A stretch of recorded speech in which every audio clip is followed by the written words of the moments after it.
హరే కృష్ణ. అందరికీ నమస్కారము. మన తెలుగు భగవద్గీత సెషన్‌కి స్వాగతం. అందరికీ సుస్వాగతము. మన పూర్వపు ఆచార్యుల ప్రార్థనలతోటి మనం మన భగవద్గీత మొదలుపెడతాము. ఓం అజ్ఞానతిమిరంధస్య జ్ఞానాంజనశలాకయా చక్షురున్మిలితం యేన తస్మై శ్రీగురవే నమః. श्रीचैतन्यमनोभीष्टं स्थापितं येन भूतले स्वयं रूपा कदा मह्यं ददाति स्वपदान्तिकं वन्देऽहं श्रीगुरो श्रीयुतपदकमलं श्रीगुरोन् वैष्णवांश्च श्रीरूपं साग्रजातं सहगणरघुनाथान्वितं तं सजीवं सद्वैतं सावधूतं परिजनसहितं कृष्णचैतन्यदेवं श्रीराधा कृष्णपादान् सहगणललिता श्रीविशाखान्वितांश्च। हे कृष्णा करुणा सिन्धो दीनबन्धो जगत्पते गोपेश गोपिका कान्ता राधाकान्ता नमोऽस्तु ते। तप्तकाञ्चन गौराङ्गी राधे वृन्दावनेश्वरी वृषभानो सुते देवी प्रणमामि हरिप्रिये।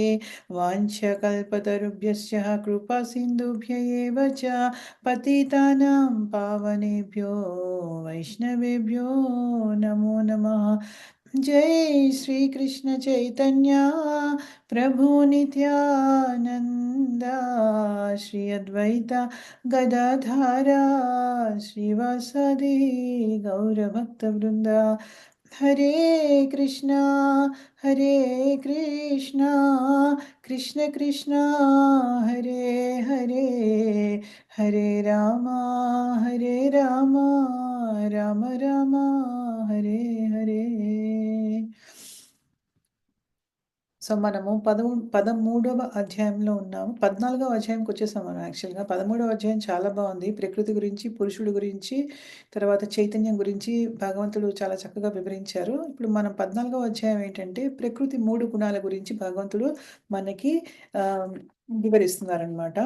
దీంట్లో మనము యాక్చువల్‌గా మొదటి 2 శ్లోకాలు ఏంటంటే ఈ 14వ అధ్యాయంలో మనకి మొదటి 2 శ్లోకాలలో పరిపూర్ణమైనటువంటి దివ్య జ్ఞానాన్ని కృష్ణుడు కీర్తించారనమాట. దాని గురించి చాలా చక్కగా ఆయన కీర్తించారు.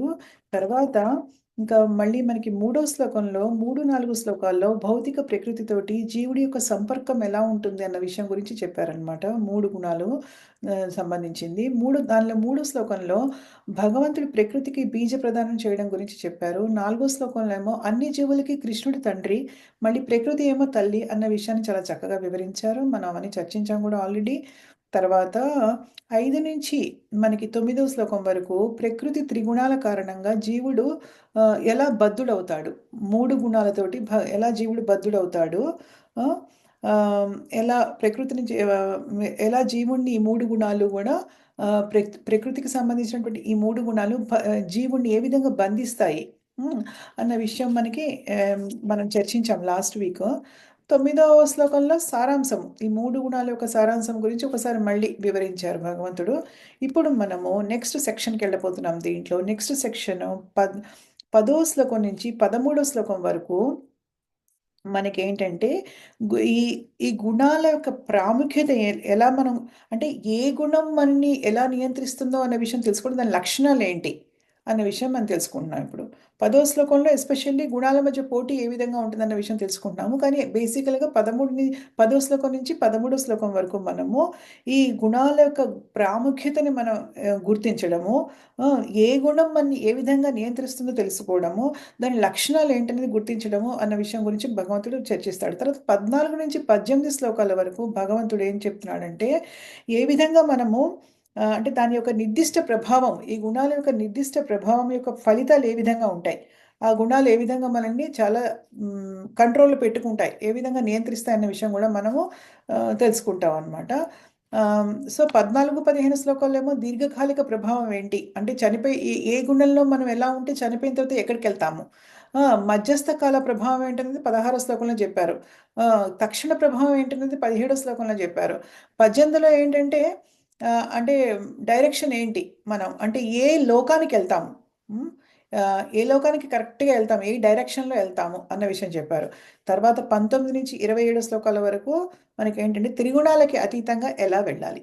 ఇప్పటి వరకు 18 శ్లోకం వరకు ఈ త్రిగుణాలు అంటే ఏంటి, అవి ఒక జీవుడిని ఏ విధంగా బంధిస్తున్నాయి, నియంత్రిస్తున్నాయి, వాటి యొక్క ప్రభావం ఏంటి, వాటి లక్షణాలు ఏంటి, వాడి యొక్క ఆ, అంటే దాంతో ప్రభావితం అయితే గనక మన గమ్యం ఏ విధంగా ఉండబోతుంది, దానిలో తాత్కాలిక ప్రభావం ఏంటి, మధ్యస్థ కాల ప్రభావం ఏంటి, తక్షణ ప్రభావం ఎలా ఉంటుంది, చనిపోయిన తర్వాత ఒకళ్ళ ఆ గుణాల్లో ఉంటే అంటే దానిలో ఏదో ఒక గుణంలో ఉంటే ఏ విధంగా ఎక్కడికి వెళ్తాం, మన లక్ష్యమే మన ఈ దేహాన్ని వదిలిపెట్టిన తర్వాత ఎక్కడికి వెళ్తాం, మన డెస్టినేషన్ అంటారు కదా, డెస్టినేషన్ ఎక్కడికైనా చెప్తారు. తర్వాత లాస్ట్ సెక్షన్లో ఏంటంటే ఈ త్రిగుణాలకు అతీతంగా ఎలా వెళ్ళాలి అన్న విషయం చెప్తారనమాట. సో మనం ఇప్పుడు నేను స్క్రీన్ షేర్ చేస్తాను. లాస్ట్ టైం మనకి సౌజన్య మాతాజీ చదివారు లాస్ట్కి, సో ఆవిడతో లాస్ట్ కాబట్టి మనం ఇప్పుడు మళ్ళీ మొదటి నుంచి మొదలు పెడదాం. ఓకేనా? సో 9 శ్లోకాల వరకు లాస్ట్ టైం మనం చదివాము. ఇప్పుడు 10వ శ్లోకానికి వెళ్దాం మనము. 10వ శ్లోకం. రజస్తమాశ్చ విభూయ సత్వం భవతి భారత, రాజః సత్వం తమశ్చైవ తమః సత్వం రజస్తదా. ఓ భరతవంశస్థుడా, కొన్ని మార్లు రజస్తమో గుణములను జయించి సత్వగుణము ప్రబలమగుతూ ఉంటుంది. మరికొన్నిసార్లు రజోగుణము సత్వగుణము తమో గుణాన్ని జయిస్తూ ఉంటుంది. మరికొన్నిసార్లు తమో గుణము సత్వగుణము రజోగుణాన్ని జయిస్తూ ఉంటుంది.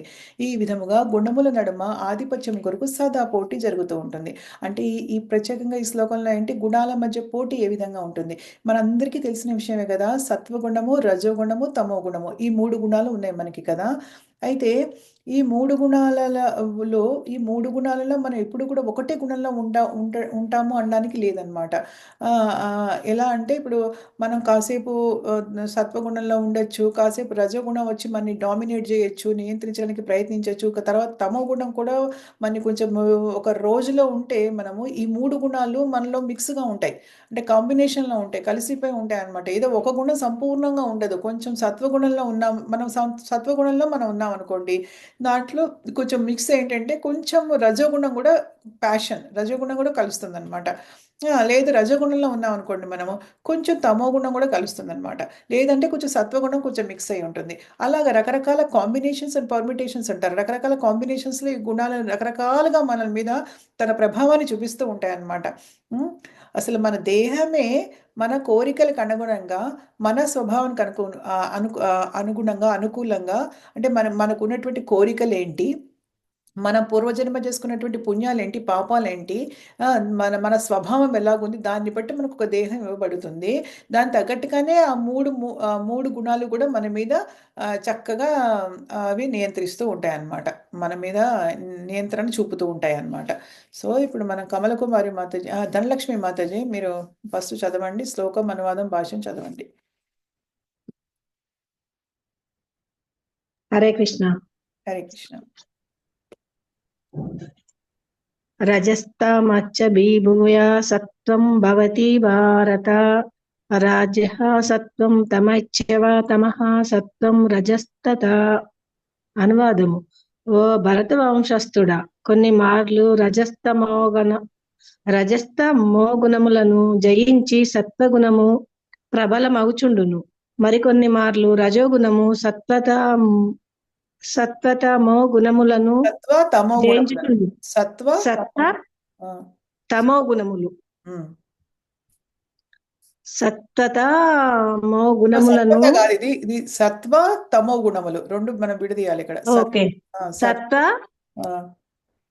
తమో గుణములను జయించుచుండును. మరికొన్ని మార్లు తమో గుణము సత్వ రజో గుణములను జయించుచుండును. ఈ విధముగా గుణముల నడుమ ఆధిపత్యము కొరకు సదా పోటీ జరుగుచుండును. భాష్యము. రజోగుణము ప్రబలమైనప్పుడు సత్వగుణము మరియు తమో గుణము వృద్ధి జయింపబడును. సత్వగుణము ప్రబలమైనప్పుడు రజస్తమో గుణములు జయింపబడును. తమో గుణము ప్రబలమైనప్పుడు రజస్వ గుణములు జయింపబడును. త్రిగుణముల నడుమ ఇట్టి పోటీ ఎల్లప్పుడూ కొనసాగుచునే ఉండును. కనుకనే వాస్తవముగా కృష్ణ చైతన్యం నందు పురోగతిని సాధింపదలచువాడు ఈ త్రిగుణములను అధిగమింపవలెను. మానవుని యందు ప్రబలమైనట్టి ఏదో ఒక గుణము అతని వ్యవహారములు, కర్మలు, ఆహారము వంటి సమస్త కార్యముల ద్వారా వ్యక్తమగుచుండును. ఈ విషయము రాబోవు అధ్యాయములందు వివరింపబడును. కాని మానవుడు వాచించినచో సాధన ద్వారా సత్వగుణమును వృద్ధి చేసుకొని రజస్తమో గుణములను జయింపవచ్చును. అట్లే అతడు రజోగుణమును వృద్ధి చేసుకొని సత్వతమో గుణములను జయింపవచ్చును. ఈ విధముగా తమో గుణమును వృద్ధి చేసుకొని అతడు సత్వర జోగుణములను జయింపవచ్చును. ఈ విధముగా ఈ మూడు ప్రకృతి గుణములు మూడు విధములైనను మానవుడు దృఢ నిశ్చయమును కలిగి ఉన్నచో సత్వగుణమునందు స్థితుడు కావచ్చును. పిదప ఆ సత్వగుణమును కూడా అతడు అధిగమించి వసుదేవ స్థితి అను శుద్ధ సత్వమునకు చేరగలడు. అట్టి స్థితి అందే మానవుడు భగవద్వి జ్ఞానమును అవగాహన చేసుకొనగలడు. అనగా మానవుని కర్మలను అనుసరించి అతడు ఎట్టి గుణమునందు స్థితుడై ఉన్నాడో ఎరగవచ్చును. Hare Krishna mataji. Hare Krishna. Thank you mataji. So ఇక్కడ ఏం చెప్తున్నారంటే మనకు అర్థమైంది కదా, ఇక్కడ కొంచెం తప్పుగా పడింది ఇక్కడ ప్రింట్. ఎందుకంటే ఇక్కడ వృద్ధి జయింపబడు కాదు, ఓడించబడతాయి. యాక్చువల్గా అది డిఫీట్ అంటే ఓడించబడతాయి అవి. ఇప్పుడు ఏంటంటే ఒక ఒక ఒక గుణము ప్రబలమైనప్పుడు రజోగుణమే ప్రబలమైతే సత్వగుణము తమో గుణము తగ్గిపోతాయి. అది డామినేట్ చేస్తుంది. డామినేట్ చేయడం అంటే ఏంటది, తెలుగులో డామినేట్ చేస్తూ ఉంటుంది. ఆ గుణం ఎక్కువగా చూపిస్తూ ఉంటుంది అనమాట. అలాగే వేరే గుణాలు కూడా. సో ఇక్కడ గుణాల గురించి మనం తెలుసుకోవాల్సింది ఏంటంటే ఇప్పుడు ఎలా ఇప్పుడు మనకి తెలుస్తుందంటే కూడా ఇక్కడ శ్రీల ప్రభుపాదుల వారు చెప్తున్నారు కదా, మానవుని యందు ప్రబలమైనటువంటి ఏదో ఒక గుణము ఎలా తెలుస్తుందంటే అతని వ్యవహార శైలి ఎలా ఉంటుంది, అతను ఏ విధమైనటువంటి కర్మలు అంటే పనులు ఏ విధంగా చేస్తున్నాడు, ఎటువంటి ఆహారం అతను తింటున్నాడు అన్న విషయం మీద కూడా అతను ఏ గుణంలో ఉన్నాడు అనేది కూడా మనం తెలుసుకోవచ్చు అనమాట. అయితే ఇవన్నీ కూడా ఇంకా ఈ గుణాలలో సాత్విక ఆహారం ఏంటి, రాజసిక ఆహారం ఏంటి, తామసిక ఆహారం ఏంటి, వాళ్ళు చేసే పనులు ఏంటి అన్న విషయం మనకి 17, 18 అధ్యాయాల్లో కూడా వివరిస్తారన్నమాట. 17వ అధ్యాయంలో కూడా వివరిస్తారనమాట. అయితే ఇప్పుడు మనకి తెలుసు కాబట్టి సత్వగుణం అంటే ఏంటి, రజోగుణం అంటే ఏంటి, తమోగుణం ఏంటి. సత్వగుణాన్ని మనం పెంపొందించుకోవాలి అని కొంతమంది రజోగుణాన్ని పెంపొందించుకునే వాళ్ళు కూడా ఉన్నారు. చాలా ప్యాషనేట్గా ఉంటారు. అంటే రజోగుణం అంటే ఏంటి, కోరికలు ఎక్కువగా ఉన్న అనమాట. ప్యాషన్ అంటే రజోగుణము వెల్త్ మీద అంటే డబ్బుల మీద, ఇంకా కార్ల మీద వ్యామోహం అనమాట. అన్నిటి మీద ఉండడాన్ని ప్యాషన్ అంటారు. సో ఏంటంటే ఇలా మనం తెలుసుకున్నాం కాబట్టి మనం ఏ గుణం పెంపొందించుకోవాలంటే మనం సత్వగుణంలో ఉండడానికి మనల్ని మనం చూసుకోవాలి. సత్వగుణం అనేది కూడా మళ్ళీ అది కూడా ఏమీ భగవంతుడి దగ్గరికి వెళ్ళడానికి ఒక సోపానం లాంటిది ఏమీ కాదు. సత్వగుణం అనేది ఒక బేసిక్ రిక్వైర్మెంట్ అనమాట. అంటే ఒక ముందు మనం అసలు భగవంతుడి యొక్క భక్తియుక్త సేవ మనములో ఉండడానికి అదొక ఇదనమాట. అదొక క్వాలిఫికేషన్, ఒక అర్హత అనమాట అది. అయితే కానీ మనం కనుక భగవంతుడి దగ్గరికి వెళ్ళాలనుకుంటే మాత్రము వాసుదేవ స్థితికి వెళ్ళాలండి. ఈ త్రిగుణాలకి అతీతంగా ఎలా వెళ్ళాలో మనకి ఈ చాప్టర్లో అధ్యాయంలోనే ఎండింగ్లో చెప్తున్నారు. అయితే ఏంటంటే దాని త్రిగుణాలకు అతీతంగా వెళ్ళడం అనేది ఒక లక్ష్యంగా పెట్టుకోవాలి. మనం ఈ 3 గుణాల పైకి వెళ్ళాలి మనం అనమాట. దాన్ని శుద్ధ సత్వం అంటారు. మామూలు సత్వం ఉంటే మంచిది, కానీ దాన్ని మించి వెళ్ళాలి. ఫస్ట్ అసలు మామూలు సత్వానికి రాకుండా శుద్ధ సత్వానికి వెళ్ళలేం కదా. సో అందుకని మనల్ని మనము మన సాత్విక ఆహారం తింటూ భక్తియుక్త సేవ చేసుకుంటూ భగవంతుడికి మన మన మనస్సుని, మన శరీరాన్ని, మన ఆత్మని మనం పరిశుద్ధం చేసుకుంటూ మనం తర్వాత సాధన ద్వారా భక్తియుక్త సేవ ద్వారా మనం ఈ 3 గుణాలని, ఆ 3 గుణాలకి అతీతంగా వెళ్ళి మనము ఒక మంచి స్థితిలో మనం పెట్టుకోవాలి. ఒక భక్తుల కింద ఒక మంచి స్థితిలో మనల్ని మనము కూర్చోబెట్టుకోవాలన్నమాట. ఈ 3 గుణాల నుంచి బయట పడేసుకోవాలి. వాసుదేవ స్థితికి వెళ్ళగలగాలి, శుద్ధ సత్వానికి అనమాట. సో దానికి కావాల్సింది ఏంటి, ఫస్ట్ సత్వగుణంలో ఉండాలి. సత్వగుణంలో ఉండాలంటే ఇంకా మనకి ఇన్ఫర్మేషన్ ఇస్తారు, ఇంకా ఈ దీంట్లో ఇస్తారు, ఇంకా రాబోయే చాప్టర్స్లో కూడా మనకి చెప్తారనమాట ఎలా ఉండాలన్నది. ఓకే. నెక్స్ట్ దానికెళ్దాం మనం ఇప్పుడు. సర్వద్వారేషు దేహేస్మిన్ ప్రకాశముపజాయతే జ్ఞానం యదా తదా విద్యాదివృద్ధం సత్యమిచ్యుతః. ఓకే. దేహమునందలి ద్వారములన్నీ కూడా జ్ఞానముచే ప్రకాశింపచేయబడినప్పుడు సత్వగుణం యొక్క వృద్ధి అనుభవానికి వస్తుంది. అంటే ఏంటి? సత్వగుణంలో ఎవరైనా ఉన్నారు అంటే వాళ్ళ దేహంలో ఉన్న అన్ని ద్వారాలు ఏమేంటి ద్వారాలుంటాయి? మనకి 2 కళ్ళున్నాయి, 2 చెవులున్నాయి, 2 ముక్కు రంధ్రాలున్నాయి, ఒక నోరు ఉంది, జననావయవాలుంటాయి మనకి. పృష్ఠము అని నవద్వారములు కలవు. అయితే ఈ నవద్వారాల్లో ఏంటంటే ప్రకాశవంతంగా అవుతాయంటే వాళ్ళు సత్వగుణంలో ఉన్నప్పుడు వాళ్ళ సాత్విక బుద్ధితో ఉంటారు కాబట్టి ఇవన్నీ ప్రకాశవంతంగా ఉంటాయి అని చెప్తున్నారు అంతే. ఓకేనా? ఒక్క నిమిషము మీరు చదవండి. నెక్స్ట్ మనకి కమలా మాతాజీ మీరు చదవండి. అనువాదం కూడా చూద్దాం. మాతాజీ. ఆ! హరే కృష్ణ మాతాజీ. హరే కృష్ణ. చదవండి మాతాజీ. సర్వద్వారేషు దేహేస్మిన్ ప్రకాశ ఉపజాయతే జ్ఞానం యదా తదా విద్యాద్వివృద్ధం సత్వమిచ్యుత. అనువాదము. దేహమునందరి ద్వారములన్నీను జ్ఞానముచే ప్రకాశింపజేయబడినప్పుడు సత్వగుణము యొక్క వృద్ధి అనుభవములకు వచ్చును. భాష్యము. దేహమునకు 2 నయనములు, 2 కర్ణములు, 2 నాసికారంధ్రములు, నోరు, జననావయములు, పృష్ఠము అను నవద్వారములు కలవు. ఈ నవద్వారంలో ప్రతిదియు సత్వగుణ లక్షణములచే ప్రకాశింపజేయబడినప్పుడు మానవుడు సత్వగుణమును వృద్ధి చేసుకునని అవగాహన చేసుకునవలను. సత్వగుణమున మానవుడు అన్ని విషయ వస్తువులను వాస్తవ దృష్టితో చూడగలుగుటయు, వాస్తవ దృష్టితో వినగలుగుటయు, వాస్తవ దృష్టితో రుచి చూచుటయు చేయగలుగును. అప్పుడతడు అంతర్బాహ్యములందు శుద్ధుడగును. నవద్వారములందును ఆనందము మరియు సౌఖ్య లక్షణములు వృద్ధి కనిపించును. అది సత్వగుణపు వాస్తవ స్థితి. హరే కృష్ణ మాతాజీ. హరే కృష్ణ. సో ఏంటంటే సత్వగుణంలో ఉన్న వాళ్ళు ఎలా ఉంటారంటే ప్రకాశింపచేయబడుతూ ఉంటారు ఎప్పుడు గూడా. అంటే వాళ్ళు మంచితనంగా ఉంటారు. వాళ్ళలో ఇంకా రజస్సు, తమస్సు, గుణాసు ఇంకా కనిపించవనమాట. చాలా చక్కగా మొత్తము సత్వగుణంలో వాళ్ళు ప్రకాశిస్తూ ఉంటారనమాట అని చెప్తున్నారు. అయితే ఇక్కడేంటంటే ఎందుకని వాళ్ళు ప్రకాశిస్తూ ఉంటున్నారన్న విషయం మనం చాలా జాగ్రత్తగా ఇక్కడ అర్థం చేసుకోవాలి. ఎందుకంటే ఎప్పుడైతే సత్వగుణంలో మానవుడు ఉంటాడో అతను అన్ని విషయ వస్తువులను కూడా వాస్తవ దృష్టితో చూస్తాడు. వాస్తవ దృష్టి అంటే ఏంటి ఇక్కడ? వాస్తవ దృష్టి అంటే ఏంటంటే ప్రతీదీ కూడా భగవంతుడికి సంబంధించినది, భగవంతుడి యొక్క అంశ అన్న విధంగా చూస్తాడు. అంటే ఏదైతే ఎప్పుడైతే మనము ఏదైనా ఒక విషయాన్ని గానీ, ఏదైనా ఒక వస్తువుని గానీ భగవంతుడి నుంచి సెపరేట్‌గా చూస్తామో అప్పుడు అది మాయ. భగవంతుడి నుంచి ఎప్పుడైతే ఎందుకంటే అంత భగవంతుడి నుంచి వచ్చింది. ప్రతీదీ కూడా భగవంతుడి నుంచి వచ్చింది కాబట్టి, ప్రతి దానికి కూడా భగవంతుడితో సంబంధం ఉంది కాబట్టి, ప్రతి దాన్ని కూడా భగవంతుడికి సంబంధించిన దానిగా గనక చూస్తే, అది నిజమైనటువంటి వాస్తవ దృష్టి అని అర్థం అనమాట. ఎప్పుడైతే మనం ఏదైనా ఒక దాన్ని భగవంతుడి నుంచి సెపరేట్‌గా విడిగా చూస్తామో, దానిలో భగవంతుడిని చూడలేమో, అప్పుడు అది ఒక భ్రాంతి.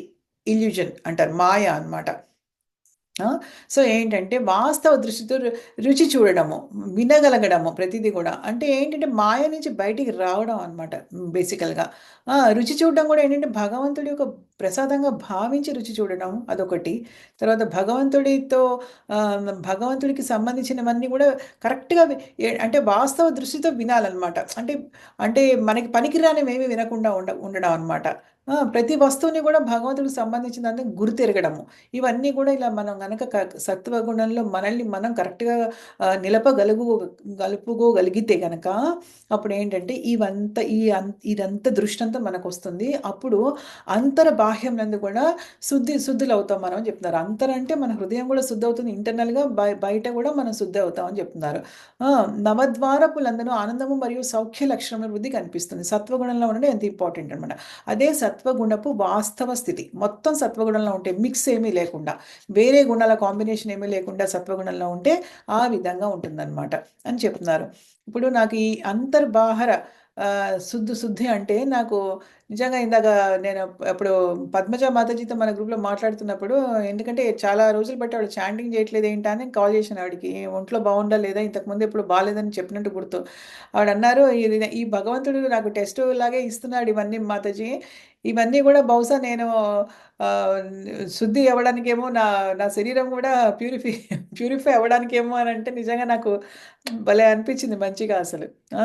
సో, కొన్ని కొన్ని నిజంగానే ఏంటంటే ఇప్పుడు అంటే ఆవిడ చాలా డైటింగ్ అది కొంచెం చేయాల్సొస్తుంది. ఎందుకంటే ఒంట్లో బాలేదు కాబట్టి కదా! తినడానికి లేదు సమంగా, అన్నీ కరెక్ట్‌గా తినాలి అవన్నీ ఉన్నాయి కాబట్టి ఆవిడేమనుకుంటున్నారంటే ఇది కూడా నా ప్యూరిఫికేషన్ కోసమే నాకు అని అనుకుంటున్నారు ఆవిడ. ప్యూరిఫికేషన్ కోసమే అన్న వర్డ్ యూజ్ చేశారు. అది ప్యూరిఫై అవ్వడానికేమో మాతాజీ అని చెప్పి. నాకు చాలా సంతోషం వేసింది. అది భగవద్గీత లాంగ్వేజ్ అనమాట అది. ఆ లాంగ్వేజ్ రావాలి అందరికీ గూడా. ఎందుకంటే మనం వింటున్నాము కానీ, అంటే ఇప్పుడు ఒక్కసారి వినంగానే భగవద్గీత అనేది నిజంగా అవగాహన కావడం అనేది చాలా కష్టం ఒకసారి. ఎన్నో సార్లు ఎన్నో 20 సంవత్సరాలు బట్టి అలా చదువుతూ ఉన్నాం కాబట్టి కొంచెం అండర్‌స్టాండింగ్ అనేది వస్తుంది. ఇంకా మొత్తం వచ్చినట్టు కాదు. సో, ఏంటంటే అలాగా మనకి టైమ్‌తో పాటే వస్తుంది అండర్‌స్టాండింగ్ గూడా. కానీ ఒకసారి చదివితే వచ్చేది కాదు. కానీ ఏదైతే ఈ టెక్నికల్ వర్డ్స్ భగవద్గీత ఉన్నాయో అంటే ప్యూరిటీ కావాలి మనకి. ప్యూరిఫికేషన్ అనేది చాలా అవసరం అన్న విషయం వాళ్ళు గ్రహించారని అని అనిపించింది నాకు నిజంగా. నాకు దానికి చాలా సంతోషం వేసిందనమాట. సో, ఇప్పుడు కూడా ఇదే చెప్తున్నారు. అంతర్బాహ్యాలు శుద్ధుడు ప్యూరిఫికేషన్ అనమాట. శుద్ధం అవ్వడం అంటే ఏంటి? ప్యూరిటీ రావడం అంతే అనమాట. ప్యూరిటీ మనం నిజంగా కంప్లీట్‌గా ప్యూరిటీ అయితే భగవంతుడిని నిత్యం చూస్తూ ఉంటాం. మనం సదా డైరెక్ట్‌గా భగవంతుడిని చూడగలుగుతాం అనమాట. అంత ప్యూరిటీ మనం తెచ్చుకోవాలి. అంతే అది చాలా సులువుగా చెప్తున్నారు నిజంగా. అది కష్టమైనది కూడా కాదు నిజంగా. ఇప్పుడు యోగిలుంటారు, జ్ఞానయోగిలు, ధ్యాన యోగిలు, అష్టాంగ యోగిలు అందరూ ఎంత కష్టపడతారంటే అసలు వాళ్ళు కేవలం భగవంతుడి కాంతిలో తమను తాము కలుపుకోవడానికి లిబరేషన్ ముక్తి అంటే వాళ్ళ దృష్టిలో అది. ఏంటంటే ఈ ఆత్మ అనేది శరీరం నుంచి వదిలిపెడితే వెళ్ళిపోయి భగవంతుడిలో కలిసిపోతుంది. ఆ భగవంతుడి కాంతిలో కలిసిపోవడం అనుకుంటారు వాళ్ళు. దానికోసం వాళ్ళు ఎంత కష్టపడతారంటే ఎక్కడో హిమాలయాలు లాంటి దాంట్లో వెళ్ళి మంచు తుఫాన్‌లో అలా కూర్చుని శరీరంకి అతీతంగా వెళ్తారు. వెళ్ళి ఎంతో ధ్యాన నిమగ్నులై ఉంటారు. కానీ వాళ్ళకి జీవితంలో వాళ్ళు ఆధ్యాత్మిక జీవితంలో విజయం సాధిస్తారా లేదా అన్నది మాత్రం 100% ఎవరు చెప్పలేరు. ఎందుకంటే అది గ్యారంటీ లేదు దానికి. కానీ భక్తియుక్త సేవలో మాత్రం డెఫినిట్‌గా మనకి విజయం అనేది లభిస్తుంది. మనం కొంచెం గనక మనని మనం కంట్రోల్ చేసుకోగలిగితే మన బలహీనతలు ఏవైతే ఉన్నాయో వాటి నుంచి బయట పడగలిగితే మన జన్మ ధన్యమవుతుంది. మళ్ళీ ఇటువంటి అవకాశం భగవంతుడు ఇస్తాడో ఇవ్వడో మనకు తెలీదు కదా! ఈ ఈ జన్మ గనుక మనం వేస్ట్ చేసుకుంటే మళ్ళీ, మళ్ళీ ఇంకొక జన్మలో మళ్ళీ అలాంటి అవకాశము ఇస్తాడో లేదో తెలీదు. అంటే ఇప్పటికి మనం ఎన్ని జన్మలను బట్టి మానవ జన్మలో ఉన్నామో తెలీదు. ఎన్ని జన్మలు బట్టి మనకేమైనా అసోసియేషన్ దొరుకుతుందో లేదో తెలీదు.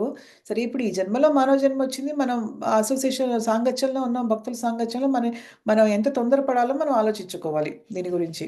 హ్మ్. ఓకే. నెక్స్ట్ దానికెళ్దాము. లోభः ప్రవృత్తిరారంభः కర్మణా సమः స్పృహా రజస్యేతాని జాయంతే వివృద్ధే భరతర్షభా. ఓ భరతవంశ శ్రేష్ఠుడా, రజోగుణము వృద్ధి నొందినప్పుడు లోభము, కామ్యకర్మ తత్పరత, కార్యములందు తీవ్ర యత్నము, అణచ సాధ్యము కాని కోరిక, తప తపన అను లక్షణాలు వృద్ధి ఇప్పుడు ఏం చెప్తున్నారు ఈయన? సో, ఏంటంటే రజోగుణం ఉన్నప్పుడు ఏవేంటి మనకి ప్రాబ్లమ్స్ వస్తాయి. ఎలా ఉంటాం మనం? ఏమవుతుంది లోభం అంటే ఏంటి? గ్రీడ్. లోభం అంటే మీ అందరికీ తెలుసు. కామ్య కర్మ అంటే ఫలాపేక్ష ఆశించి చేస్తాం పనులన్నీ గూడా. అంటే ఫలాపేక్ష రాహిత్యంగా లేదు. తో పాటు ఉంటుందనమాట. ఏదైనా పని చేస్తామంటే మనం కామ్యకర్మలంటే ఏంటి? ఫ్రూటివ్ యాక్టివిటీ అంటారు ఇంగ్లీష్‌లో. అంటే ఏంటంటే మనం చేసేదానికి మనం ఫలితం ఆశించి చేస్తున్నాం అన్ని పనులు గూడా. మనకిది కావాలంటే ఇది చేస్తున్నా అది కావాలి. అంతే. ఇది చేస్తున్నా అది కావాలి అనమాట అలాగా. తర్వాత మనం చేసే పనులందు గూడా చాలా తీవ్రమైన ప్రయత్నం అనమాట. దాంట్లో తీవ్రమైన ఎండీవర్ అంటారు. అంటే చాలా కష్టపడుతున్నాం. ఎంతో టైమ్ ఇన్వెస్ట్ చేస్తున్నాము. ఎంతో మన శక్తిని దానిలో పెడుతున్నాం అనమాట. మన జీవితాన్ని ధారపోస్తున్నాం ఒక రకంగా చెప్పాలంటే. మన శక్తియుక్తులన్నీ ధారపోస్తున్నాం దానికోసం. అనొచ్చు సాధ్యం గాని కోరిక. అంటే అంత కోరిక ఉంటుంది మనకి దాంట్లో. రజోగుణం ఇది గుర్తుపెట్టుకోండి. ఎంత కోరిక. అది సాధించాలి ఎలా అయినా. ఇన్ని కోట్లు సంపాదించాలంటే అన్ని కోట్లు సంపాదించాల్సిందే. ఈ కారు కొనుక్కోవాలి 30,00,000 పెట్టింటే ఆ కారు కొనుక్కోవాల్సిందే. దానికి మనం ఎంత త్యాగమైనా చేస్తాం. మనం ఎంత టైం అయినా ఇన్వెస్ట్ చేస్తాం దాని గురించి. తపన అనమాట. అంటే తపన, యాంగ్జైటీ ఒక రకమైన యాంగ్జైటీ అది సంపాదించాలి, ఇది సంపాదించాలి. ఓహ్! నేను నెక్స్ట్ రాబోయే 10 ఏళ్లలో నేను ఇంత సంపాదించాలి లెక్కలేసుకోవడం. ఇంత సంపాదించాలి. ఇలా మరి కోరిక పరంగా ఉన్నప్పుడు రజోగుణం అనేది ఉందని అర్థం చేసుకోవాలనమాట. రజోగుణం మనలో వృద్ధి చెందినప్పుడు ఇటువంటివన్నీ లక్షణాలు వస్తాయి మనకని చెప్తున్నారనమాట. సో, నెక్స్ట్ మనకెవరు? కమల కుమారి మాతాజీ తర్వాత కుమారి మాతాజీ గదా! కుమారి మాతాజీ చదవండి. హరే కృష్ణ మాతాజీ. హరే కృష్ణ. లోభః ప్రవృత్తిరారంభః రా లోభः ప్రవృత్తిరారంభः కర్మణ కర్మణామసమః స్పృహా రజస్యేతాని జాయంతే వివృద్ధే భర్తర్షభ. అనువాదం. ఓ శ్రేష్ఠుడా ఓ భరతవంశ శ్రేష్ఠుడా, రజోగుణము వృద్ధి నొందినప్పుడు లోభము, కామ్యకర్మ తత్పరత, కార్యములందు తీవ్ర యత్నము, అణచ సాధ్యము కాని కోరిక అణచ సాధ్యము కాని కోరిక, తపనయను లక్షణములు వృద్ధి నొందును. భాష్యము. రజోగుణమునందున్న వారు తానిది వరకు పొంది ఉన్న స్థితిలో ఎన్నడూను సంతృప్తుడై ఉండడు. తన స్థితిని వృద్ధి చేసుకొనుటకై ఆకాంక్షించుచూ ఉండును. అతడు నివసించుటకు గృహమును నిర్మింపదలిచినచో తాను ఆ గృహమునందే శాశ్వతముగా నివసింపబోచున్నట్లు ఒక రాజ ప్రాసాదము వంటి గొప్ప భవంతిని నిర్మించుటకు సాయశక్తులా యత్నించును. అతడు ఇంద్రియ భోగానుభవమును అధికముగా వాంఛించును. ఇంద్రియ తృప్తికి అంతమనున్నది ఉండదు. అతడు ఎల్లప్పుడూ తన కుటుంబముతో గృహమునందే నిలిచి ఇంద్రియ భోగానుభవమును కొనసాగింపదలుచును. అట్టి కోరికకు విరామం అన్నది ఉండదు. ఈ చిహ్నములన్నింటినీ రజోగుణము లక్షణములుగా ఎరుగవలెను. హరే కృష్ణ. యాహ్! సో, ఇప్పుడు ఏం జెప్తున్నారు? అంటే తనకున్న దాంతో తనెప్పుడు తృప్తి చెందడు. రజోగుణంలో ఉన్నవాడెప్పుడు కూడా ఉన్నదానికి తను తృప్తి చెందడనమాట. తన స్థితిని ఇంకా, ఇంకా కావాలి, ఇంకా కావాలి, ఇంకా కావాలి, ఇంకా కావాలి. అది ఎగ్జాంపుల్ ఏం జెప్తున్నారు శ్రీల ప్రభుపాదుల వారు ఏదైనా ఒక ఇల్లు కట్టుకోవాలి. ఇల్లు కట్టుకోవాలంటే అదేదో శాశ్వతంగా తను నివసిస్తున్నట్టు. ఎందుకంటే ఎవరి జీవితమైనా గూడా అశాశ్వతమే. కానీ అతనేమనుకుంటాడంటే ఇదే జీవితం శాశ్వతం అసలు. ఏ మాత్రం జ్ఞానం అనేది ఉండదనమాట. అంటే మనం అంటే ఇది ఆత్మ అనేది ఎప్పటికైనా మన శరీరం పోవాల్సిందే. దీనికోసం ఇంత తాపత్రయం అవసరం లేదు అన్న విషయం తెలుసుకోకుండా గొప్ప రాజభవంతిని నిర్మించాలనుకుంటాడనమాట. ఆ ఇంద్రియ భోగాలకి అధికంగా కాంక్షిస్తూ ఉంటాడు. దానికోసం ఎంత శ్రమైనా పడుతూ ఉంటాడనమాట. శ్రీల ప్రభుపాదుల వారు ఒకటి చెప్తారు. ఇప్పుడు ఒక హెడ్ ఆఫ్ ది ఫ్యామిలీ, ఒక కుటుంబ యజమాని గొడ్డు చాకిరీ చేస్తూ ఉంటే గాడిద చాకిరీ అని పేరు పెట్టారాయన. ఎందుకోసం? తన భార్యను సంతృప్తిపరచడం కోసం, తన పిల్లల్ని సంతృప్తిపరచడం కోసం ఒక ఇంటి యజమాని అన్నవాడు నిజంగా గాడిదలాగా పనిచేస్తాడు. గాడిద ఏంటంటే నిజంగా యజమానికి ఎంతో సేవ చేస్తుంది. ఎందుకంటే జస్ట్ కొంచెం దానా ఏస్తారు దానికని చెప్పి. గడ్డి తినిపిస్తాడు. కాసేపు వదిలిపెట్టి గడ్డి ఆ గడ్డిని ఏం చేయమంటే రోడ్డు మీద దొరుకుతుంది. అక్కడ పొలాల్లో దొరుకుతుంది గడ్డి. కానీ పాపం ఆ గాడిదకి అది కూడా తెలీదు అసలు నిజం చెప్పాలంటే. ఎంతో చాకరీ చేసేస్తుంది యజమానికి. ఇంకొంచెం గడ్డి పెడితే ఎంతో విశ్వాసంగా ఎంతో కష్టపడుతుంది కదా! మూతలు మోయిస్తారు దాని చేత. అలాగా పాపం ఈ భౌతిక ప్రపంచంలో నిజంగానే ఇంటి యజమానులు ఎవరైతే ఉంటారో వాళ్ళు ఎంతో కష్టపడుతూ డబ్బు సంపాదన కోసం, తన భార్యను సంతృప్తిపరచుకోవడం కోసం, పిల్లల్ని సంతృప్తిపరచడం కోసం గొడ్డు చాకిరీ చేసుకుంటూ ఉంటారు కదా! ఆ! సో, ఏంటంటే ఈ కుటుంబంలో ఉన్నప్పుడు కుటుంబ ఆపేక్ష, దాని ద్వారా వచ్చిన పిల్లల ద్వారా వచ్చిన మమకారం ఇవన్నీ గూడా వాళ్ళకలా చేయిస్తూ ఉంటాయన్నమాట. సో, కాపోతే ఏంటంటే దానికి ఒక లిమిట్ అనేది ఉండాలి. కుటుంబంలో ఉండొద్దని చెప్పట్లేదు. గృహస్థాశ్రమంలో ఉండకూడదని కాదు. ఉన్నప్పుడు మనం ఒక లిమిట్ అంటూ ఏర్పాటు చేసుకోవాలి. అందరం కలిసి భక్తులందరం గూడా అందరి కుటుంబం అంతా కలిసి కృష్ణ భగవంతుడిని సెంటర్‌లో పెట్టుకొని చేయాలి ఏది చేసినా కూడా అన్నమాట. కర్మ రాకుండా మళ్ళీ చూసుకోవాలి. ఇంకా కర్మ మనకు అంటకుండా చూసుకోవాలి. కృష్ణుడిని సెంటర్‌లో పెట్టి మన పనులన్నీ మనం చేసుకుంటూ ఉండాలి. ఇంటి యజమాని యొక్క బాధ్యత ఏంటంటే భార్యని కూడా కృష్ణ చైతన్యంలో ఉంచడము. పిల్లల్ని కూడా కృష్ణ చైతన్యంలో ఉంచడము. సో, అలా చేసుకుంటే గనక అది పరిపూర్ణమవుతుంది వాళ్ళ జీవితం అనేది కదా! అలా కాకుండా కేవలం ఏంటంటే వాళ్ళ మీద ఉన్న అనుబంధంతోటి తనను తను ఇబ్బంది పెట్టుకొని తీవ్ర ప్రయత్నాలు చేసి తనకు కావాల్సిన దాని కోసము జీవితం అనేది ఒక రకంగా నిరుపయోగం అయిపోతుందనమాట. సో, ఏంటంటే ఒక కోరికలనేవి ఎంత భయంకరమైనవేంటంటే ఒక కోరికతో ఆగదు. ఒక కోరికను గనుక మనం సంతృప్తి పరిస్తే అతి కష్టం మీద ఇంకొక కోరికొస్తుంది. మళ్ళీ దాన్ని సంతృప్తి పరిస్తే ఇంకొక కోరికొస్తుంది. అలా కోరికల మీద కోరికలు వస్తూనే ఉంటాయన్నమాట.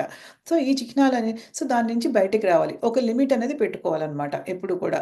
దాన్ని అంతవరకే మనం కష్టపడాలి. తీవ్రమైనటువంటి ప్రయత్నాలనేవి చేయకూడదు. కోరికలని ఆహ్, అణిచివేయాలన్నమాట. అణిచి వేసుకుంటూ ఉండాలి. కాతే కోరికలను అణచడం అనేది ఎప్పుడు కూడా అది చాలా కష్టం కాబట్టి మన ఇంద్రియాలన్నింటిని కూడా భగవంతుడి సేవలో ఎప్పుడైతే వినియోగిస్తామో అప్పుడు ఆటోమేటిక్‌గా కోరికల పట్ల మనకి ఆహ్, న ఆసక్తి అనేది తగ్గుతుందనమాట. సో, ఇటువంటి ఏదైతే చిహ్నాలుంటాయో వీటిని రజోగుణంలో ఉన్న వాళ్ళని చెప్పొచ్చనమాట. నెక్స్ట్ చూద్దాము. సత్వగుణంలోనా లేకపోతే తమోగుణంలో ఉన్న వాళ్ళని చెప్తున్నారు. అప్రకాశో ప్రవృత్తిశ్చ ప్రమాదో మోహ ఏవ చ తమస్యేతాని జాయంతే వివృద్ధో కురునందన. ఓ కురునందన, తమోగుణము వృద్ధి నొందినప్పుడు అజ్ఞాన అంధకారము, సోమరితనము, బుద్ధిహీనత, మోహము అనేవి వ్యక్తమవుతాయి. అంటే ఇప్పుడు ఏంటంటే ఫస్ట్ మనకి సత్వగుణము లో ఏం జరుగుతుందో చెప్పారు కదా. దేహంలో సత్వగుణం ఉన్నప్పుడు అన్ని ఏ విధంగా ఉంటాయని చెప్పారు, ఎలా ప్రకాశిస్తాయి నవరంధ్రాలు అన్నది చెప్పారు. తర్వాత రజగుణంలో ఉన్నప్పుడు ఏమవుతుంది చెప్పారు. ఇప్పుడు తమో గుణంలో ఏంటంటే ఏమవుతుంది, అజ్ఞాన అంధకారం. తమో గుణంలో ఉన్న వాళ్ళు ఎప్పుడు అజ్ఞానంలో ఉంటారు. అజ్ఞానం అంటే అంధకారమే. జ్ఞానం అంటే వెలుతురు సూర్యుడు తో కంపేర్ చేస్తారు ఎప్పుడు కూడా. అజ్ఞానం అంటే అంధకారమే, చీకట్లో ఉంటారు. సోమరితనము, బుద్ధిహీనత, బుద్ధి అనేది ఉండదు. మోహము అనున్నవి వ్యక్తం అవుతూ ఉంటుందన్నమాట. మోహం అంటే ఏంటి? మోహం అంటే ఇల్యూజన్ అని కూడా చెప్పొచ్చు. మోహం అంటే కోరిక అని కూడా చెప్పొచ్చు. సరే, ఇప్పుడు మనం చూద్దాం. లక్ష్మీ మాతాజీ మీరు చదవండి. హరే కృష్ణ మాతాజీ. హరే కృష్ణ. అప్రకాశో ప్రవృత్తిచ్చ ప్రమాదో మోహ ఏవ చ తమస్యేతాని జాయంతే వివృద్ధో కురునందన. అనువాదము: ఓ కురునందన, తమో గుణము వృద్ధి నొందినప్పుడు అజ్ఞానాంధకారము, సోమరితనము, బుద్ధిహీనత, మోహము ఎనునివి వ్యక్తములగును.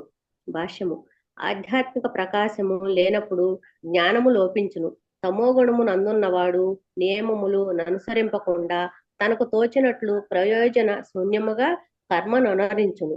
పనిచేయుటకు తగిన సామర్థ్యమును కలిగి ఉన్నను అతడట్టి యత్నములను గావింపుడు. ఇదియే మోహమనబడును. చైతన్యమున కలిగి ఉన్నట్టి వాడు క్రియారహితుడై ఉండును. ఇవి అన్నీను తమో గుణము నందున్న వానికి లక్షణములు. హరే కృష్ణ మాతాజీ. హరే కృష్ణ. సో తమో గుణ లక్షణాలు ఏంటి? జ్ఞానం అనేది ఉండదు. తర్వాత నియమాలు అనేవి పాటించరు. తమకి ఇష్టం వచ్చినట్లు ఏ పని చేయకుండా ప్రయోజన శూన్యంగా, అంటే వాళ్ళ వల్ల ఎటువంటి ప్రయోజనం ఉండదు. వాళ్ళకి పని చేయడానికి సామర్థ్యం ఉంటుంది, కానీ వాడు పని చేయడానికి ఎటువంటి ప్రయత్నము కావించడు. సో దీన్ని మోహం అంటారని చెప్తున్నారు శిల ప్రభుపాదులు వారు. అయితే ఏంటంటే వాళ్ళకి చైతన్యం ఉంటుందా అంటే చైతన్యం ఉంటుంది, కానీ క్రియారహితుడే ఉంటాడు. అంటే ఏంటంటే ఇన్యాక్టివ్గా ఉంటాడు, అంటే ఏ పని చేయడు అనమాట. బద్ధకము, సోమరితనము, అజ్ఞానము, బుద్ధిహీనత, భ్రమలో మాయలో ఉంటాడు ఎప్పుడు. అన్నీ ఇవన్నీ కూడా తమో గుణంలో వాళ్ళకి ఉన్నటువంటి లక్షణాలు అని భగవంతుడు మనకి చెప్తున్నారు. ఓకేనా, 14 శ్లోకంకి వెళ్దాము. యదా సత్వే ప్రవృద్ధే తు ప్రళయం యాతి దేహభృత్ తదోత్తమవిదాం లోకాన్ అమలాన్ ప్రతిపద్యతే. ఇప్పుడు ఈ 14వ శ్లోకం నుంచి 18వ శ్లోకం వరకు దాని యొక్క గుణాల యొక్క నిర్దిష్ట ప్రభావం యొక్క ఫలితాలు ఏంటి, ఏ విధంగా మనల్ని బద్ధుల్ని చేస్తాయన్న విషయం తెలుసుకుందాము. సత్వగుణం నందుండి మరణించిన వాడు మహర్షుల యొక్క అంటే దీర్ఘకాలిక ప్రభావం ఏంటి అని చెప్తున్నారనమాట. సో మహర్షుల యొక్క ఉన్నత పవిత్ర లోకాలని పొందుతారు. అంటే మన ఉన్నత లోకాలు ఎక్కడున్నాయి? ఉన్నత లోకాలు మన పైన ఉన్నాయి. పాతాళ లోకాలు ఎక్కడున్నాయి? మన కింద ఉన్నాయి. సో మహర్షుల లోకాలంటే జనలోక, మహర్లోక, తపలోక అలాంటివి అనమాట. అది బ్రహ్మలోకం కింద ఉన్నాయి. అన్నిటికంటే పైన ఉన్నదేంటి? బ్రహ్మలోక. ఇవన్నీ కాకపోతే ఎక్కడున్నాయి? ఈ భౌతిక ప్రపంచానికి సంబంధించినవే అన్నీ కూడా అన్నమాట. ఓకే, మాధవి మాతాజీ వచ్చారా ఈరోజు?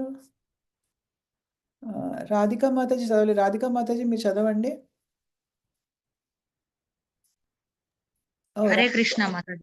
రాధికా మాతాజీ కాదు, సారీ, ఇంకా ఇంకా వేరే వాళ్ళు ఉన్నారు. నేను మళ్ళీ మిమ్మల్ని పిలుస్తాను మాతాజీ, ఓకేనా? Okay okay. నరసే ప్రభు కదా, నరసే ప్రభు మీది ఇప్పుడు. నేను ఐతో చూసేటప్పుడు రాధిక ఫస్ట్ అనుకుంటా, ఐతో ఏ కదా అనేసి, కానీ రాధిక కదా. ఓకే ప్రభుజీ మీరు చదవండి. అది మార్చాలి మాతాజీ, మార్చుతానది. ఎప్పుడు నాకు అదే కన్ఫ్యూజన్ అవుతుంది అనమాట ఇక్కడ.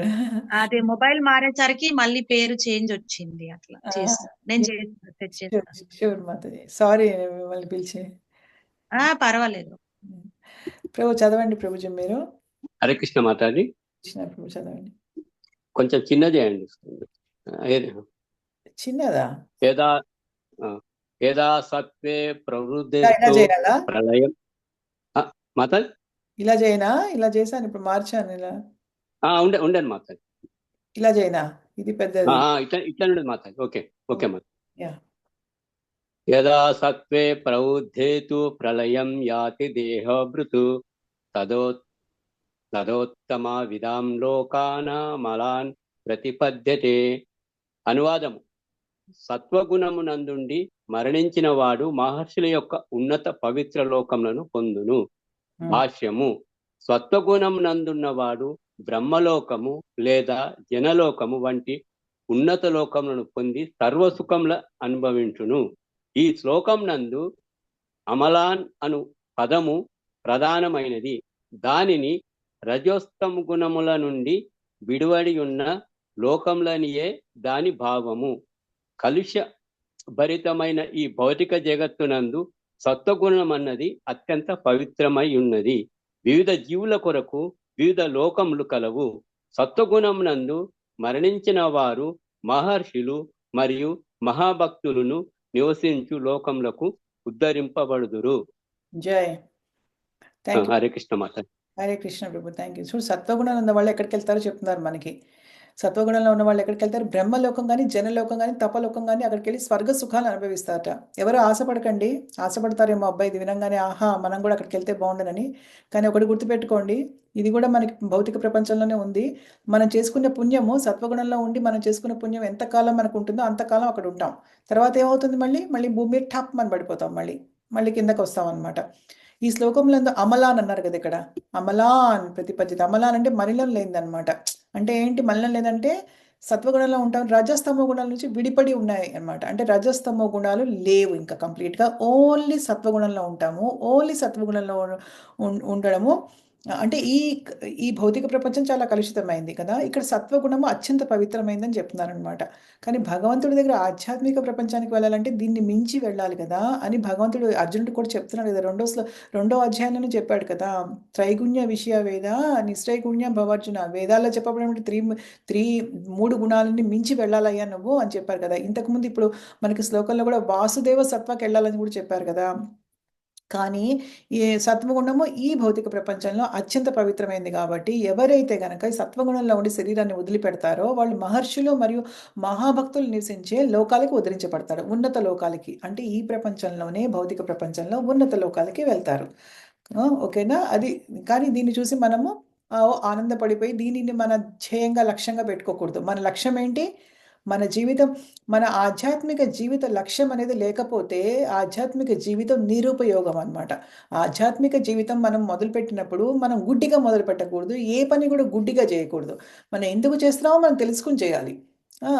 సో మన ఆధ్యాత్మిక జీవితం యొక్క మన లక్ష్యం ఏంటంటే మళ్ళీ మనము ఈ భౌతిక ప్రపంచంలో ఎక్కడైతే జననం ఉంటుంది, ఎక్కడైతే మరణం ఉంటుంది, ఎక్కడైతే ముసలితనం ఉంటుంది, ఎక్కడైతే వ్యాధి ఉంటుందో, ఎక్కడైతే మన శరీరము ఇలాగ రక్తము మాంసముతో చేయబడుతుందో ఎముకలతోటి, అటువంటిది లేకుండా చేసుకోవడము, అటువంటి జన్మ లేకుండా చేసుకుని ఆధ్యాత్మిక ప్రపంచంలో భగవంతుడి సాంగత్యంలో భగవంతుడికి ఆనందంగా మన ఆధ్యాత్మిక శరీరంతో సేవ చేసుకుంటూ ఉండడం అనేది మన కోరికగా పెట్టుకోవాలి. మనం దాన్ని సాధించగలిగితే గనక అది అన్నిటికంటే పరమార్థము, అత్యుత్తమమైనటువంటి ఆధ్యాత్మిక అచీవ్మెంట్ అన్నమాట. లక్ష్యాన్ని సాధించడం అని చెప్పచ్చు అనమాట. సో ఇది మనం ఉన్నత లోకాలకు వెళ్తారు, కానీ ఉన్నత లోకాలు ఎక్కడున్నాయి? మళ్ళీ ఇక్కడే ఉన్నాయి. మళ్ళీ నెక్స్ట్ ఏంటి చూద్దాం.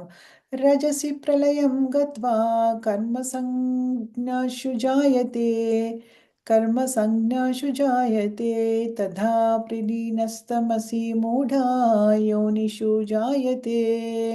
రజోగుణమునందుండి మరణించిన వాడు కామ్య కర్మ రతులందు జన్మిస్తాడు. అంటే కామ్య కర్మ రతులు ఎక్కడ జరుగుతాయి? ఈ భౌతిక ప్రపంచంలో మనం ఉన్న చోట జరుగుతాయి.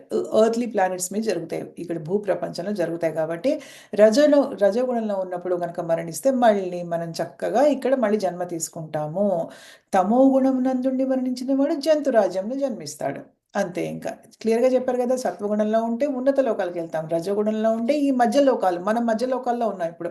మళ్ళీ మధ్య లోకాల్లో ఎక్కడైతే కర్మ చేసుకుంటే మళ్ళీ ప్రతికర్మలు ఉంటాయి అటువంటి చోట పుడతాం. మళ్ళీ తమో గుణం ముందు ఉంటే మనం జంతువుల్లో పుడతామని చెప్తున్నారు అనమాట. ఓకే. సో పద్మజ మాతాజీ కదా, పద్మజ మాతాజీ మీరు చదువుతారా? ఓకే మాతాజీ. హరే కృష్ణ. హరే కృష్ణ. రజసి ప్రళయం గత్వా కర్మ సంగిషు జాయతే తదా ప్రలీనంతస్తమసి మూఢయోనిషు జాయతే. అనువాదము. రజోగుణమునందుండి మరణించువాడు కామ్య కర్మరతుల యందు జన్మించును, తమోగుణమునందుండి మరణించువాడు జంతురాజ్యమున జన్మించును. భాష్యము. జీవుడు మానవ జన్మ స్థితిని పొందిన పిమ్మట మరలా నీచ స్థితికి పతనము పొందరని కొందరి అభిప్రాయపడుతురు. అట్టి భావనను సరి అయినది కాదు. ఈ శ్లోకమును అనుసరించి తమోగుణమును వృద్ధిపరుచుకొనిన వారు మరణానంతరము జంతు రూపమునకు పతితులగుదురు. తిరిగి ఆ స్థితి నుండి మానవ జన్మను పొందుటకు వారు పరిణామ సిద్ధాంతము ద్వారా తమను తాము ఉద్ధరించుకోవలసి ఉండును. కనుకనే మానవ జీవితము ఎడ నిజమైన శ్రద్ధ గలవారు సత్వగుణమును అవలంబించి సత్సాంగత్యమున గుణములను అధిగమించి కృష్ణ చైతన్యమునందు నెలకొనవలెను. మానవ జన్మ ఉద్దేశమిదియే. లేనిచో మానవుడు తిరిగి మానవ జన్మనే పొందవచ్చునను హామీ ఏదియూ లేదు. Hare Krishna mataji. Thank you so much Mataji. So ఎంత బాగా చెప్తున్నారంటే శ్రీల ప్రభుపాదుల వారు. నిజంగా కొంతమంది ఏమనుకుంటారంటే మానవ జన్మ అన్నిటికంటే అత్యుత్తమమైనటువంటి జన్మ కాబట్టి మానవ జన్మ వస్తే ఇంకా మళ్ళీ మనం నీచ స్థితికి పతనం అవ్వం, అంటే మనకి జంతువుల జన్మలు ఇక రావు అనుకుంటారు. కానీ అది అభిప్రాయం సరి అయింది కాదనమాట. ఈ శ్లోకం ప్రకారం చూసుకుంటే తమో గుణం మన గుణాల మీద ఆధారపడింది మనకి ఏ జన్మ రావాలన్నది. తమో గుణంలో తమో గుణమును వృద్ధిపరచుకుంటే గనక మరణాంతరం ఏమవుతుంది, జంతు రూపం వచ్చి పతితులు అవుతారు అని చెప్తున్నారు. అయితే ఈ స్థితి నుంచి మళ్ళీ మానవ జన్మకి రావాలంటే ఒక ఇవాల్యూషనరీ ప్రాసెస్ అంటారు. దాని తెలుగులో పరిణామ సిద్ధాంతం అని చెప్తున్నారు. ఇక్కడ పరిణామ సిద్ధాంతం అంటే తాము ఉద్ధరించుకోవాల్సి వస్తుంది. అంటే ఏంటంటే సపోజ్ ఒక ఎలుకలో పుడితే కనుక ఎలుక నుంచి చనిపోయిన తర్వాత ఒక పిల్లి అవుతుంది, పుల్లి అయిపోయిన తర్వాత కుక్క అవుతుంది, కుక్క నుంచి మళ్ళీ ఇంకొక జంతువు, ఇంకొక దాన్ని ఇంకొక దానికి, అలాగా అన్ని నీటిలో తేలియాడే జంతువులు కానీ క్రిమి కీటకాలు కానీ అన్ని జన్మలు ఎత్తాలి. మళ్ళీ 84 లక్షల జన్మలు ఉన్నాయి కదా. సో అందుకని అన్ని అయిన తర్వాత కానీ రాదనమాట. సో అలా వెళ్ళాలి. కాబట్టి మనం ఏంటంటే మనం శ్రద్ధ ఉంటే కనుక మనకి సత్వగుణాన్ని ఫస్ట్ అవలంబించి దాని సత్సాంగత్యం తీసుకొని తర్వాత ఈ గుణాలని కూడా మళ్ళీ అధిగమించాలి. సత్వగుణంలోనే ఉండిపోకుండా ఈ 3 గుణాలని కూడా మళ్ళీ అధిగమించి కృష్ణ చైతన్యాన్ని మనం నెలకొల్పుకోవాలి. అప్పుడు మానవ జన్మ ఉద్దేశం ఇదే అని చెప్తున్నాను అనమాట.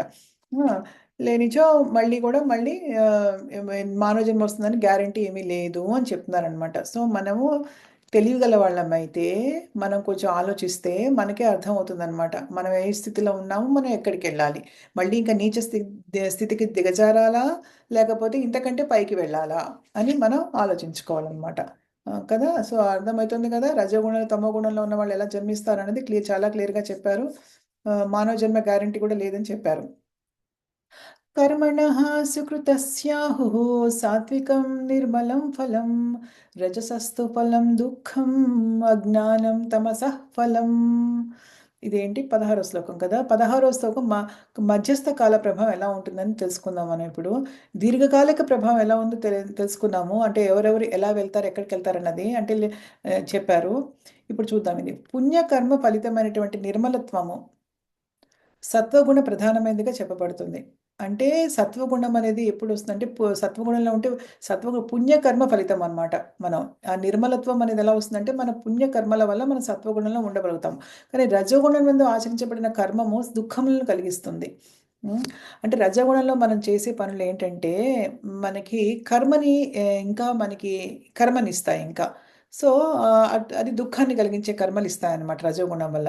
దానివల్ల ఏం ఉపయోగం ఏమీ లేదు కదా. అది మన ఇంద్రియ తృప్తి కోసం మనం చేసుకునే కర్మ కాబట్టి మనకి దుఃఖాన్ని కలిగిస్తుంది. కానీ సత్వగుణంలో మనం చేసుకుంటే కనుక మనం సత్వగుణంలో ఉంటే మనం పుణ్యకార్యాలు చేస్తాం అనమాట. అప్పుడు మనకి నిర్మలంగా ఉంటామో పుణ్యకార్యాలు చేస్తాము అని చెప్తున్నారు. తమో గుణంలో చేయబడినటువంటి కర్మ అజ్ఞానాన్ని కలిగిస్తుంది. అంటే అజ్ఞానంలో ఇంకా మనం ముంచెత్తుతుంది అనమాట. అసలు మనకి అజ్ఞానం చాలా ఉంది. ఎన్నెన్నో ఎప్పుడో పూర్వం నుంచి ఉంది. ఆ పూర్వం అనేది ఎప్పుడో తెలియదు మనకి. అప్పటి నుంచి మనకు అజ్ఞానం ఉంది. ఇంకా అజ్ఞానం అనేది పెరుగుతుంది అనమాట. తమో గుణంలో చేస్తే కర్మ అజ్ఞానాన్ని కలిగిస్తుంది అని చెప్తున్నారు. సో ప్రభావతి మాతాజీ చదువుతారా మీరు? హరే కృష్ణ మాతాజీ. హరే కృష్ణ. ఇద్దరు చదవచ్చు ఇది. సో మీరు నీకు చెప్తాను ఎక్కడ ఆపాలో, సరేనా? ఓకే. కర్మణః సుకృతం స్వాహుం సాత్వికం నిర్మలం ఫలం రజస్సస్తు ఫలం దుఃఖం అజ్ఞానం తమసః ఫలం. అనువాదము. పుణ్యకర్మ ఫలితమైన నిర్మలత్వమును సత్వగుణ ప్రధానమైనదిగా చెప్పబడును. కానీ రజోగుణమునందు ఆచరింపబడిన కర్మము దుఃఖములను కలిగించును. తమో గుణమున చేయబడిన కర్మము అజ్ఞానమును కలిగించును. భాష్యము. సత్వగుణమున చేయబడు పుణ్యకర్మల ఫలితము నిర్మలమును లేక శుద్ధమై ఉండును. కనుక మోహరహితులైన ఋషులు సదా ఆనందమయ స్థితి నందే నెలకొని ఉండురు. కానీ రజోగుణమునందు చేయబడు కార్యములు కేవలము దుఃఖపూరితములై ఉండును. భౌతిక ఆనందము కొరకు చేయబడు ఎట్టి కర్మనైనను అపజయమును పొందక తప్పదు.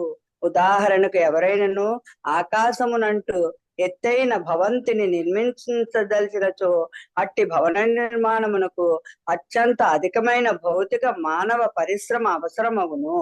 దాని కొరకే ధనవ్యయము చేయు మానవుడు కావలసినంత పెద్ద మొత్తమును సంపాదించుకొనవలెను. అంతేకాకుండా ఆ భవన నిర్మాణమునకే మానవుడు శ్రమించి పని చేయవలసి వచ్చును.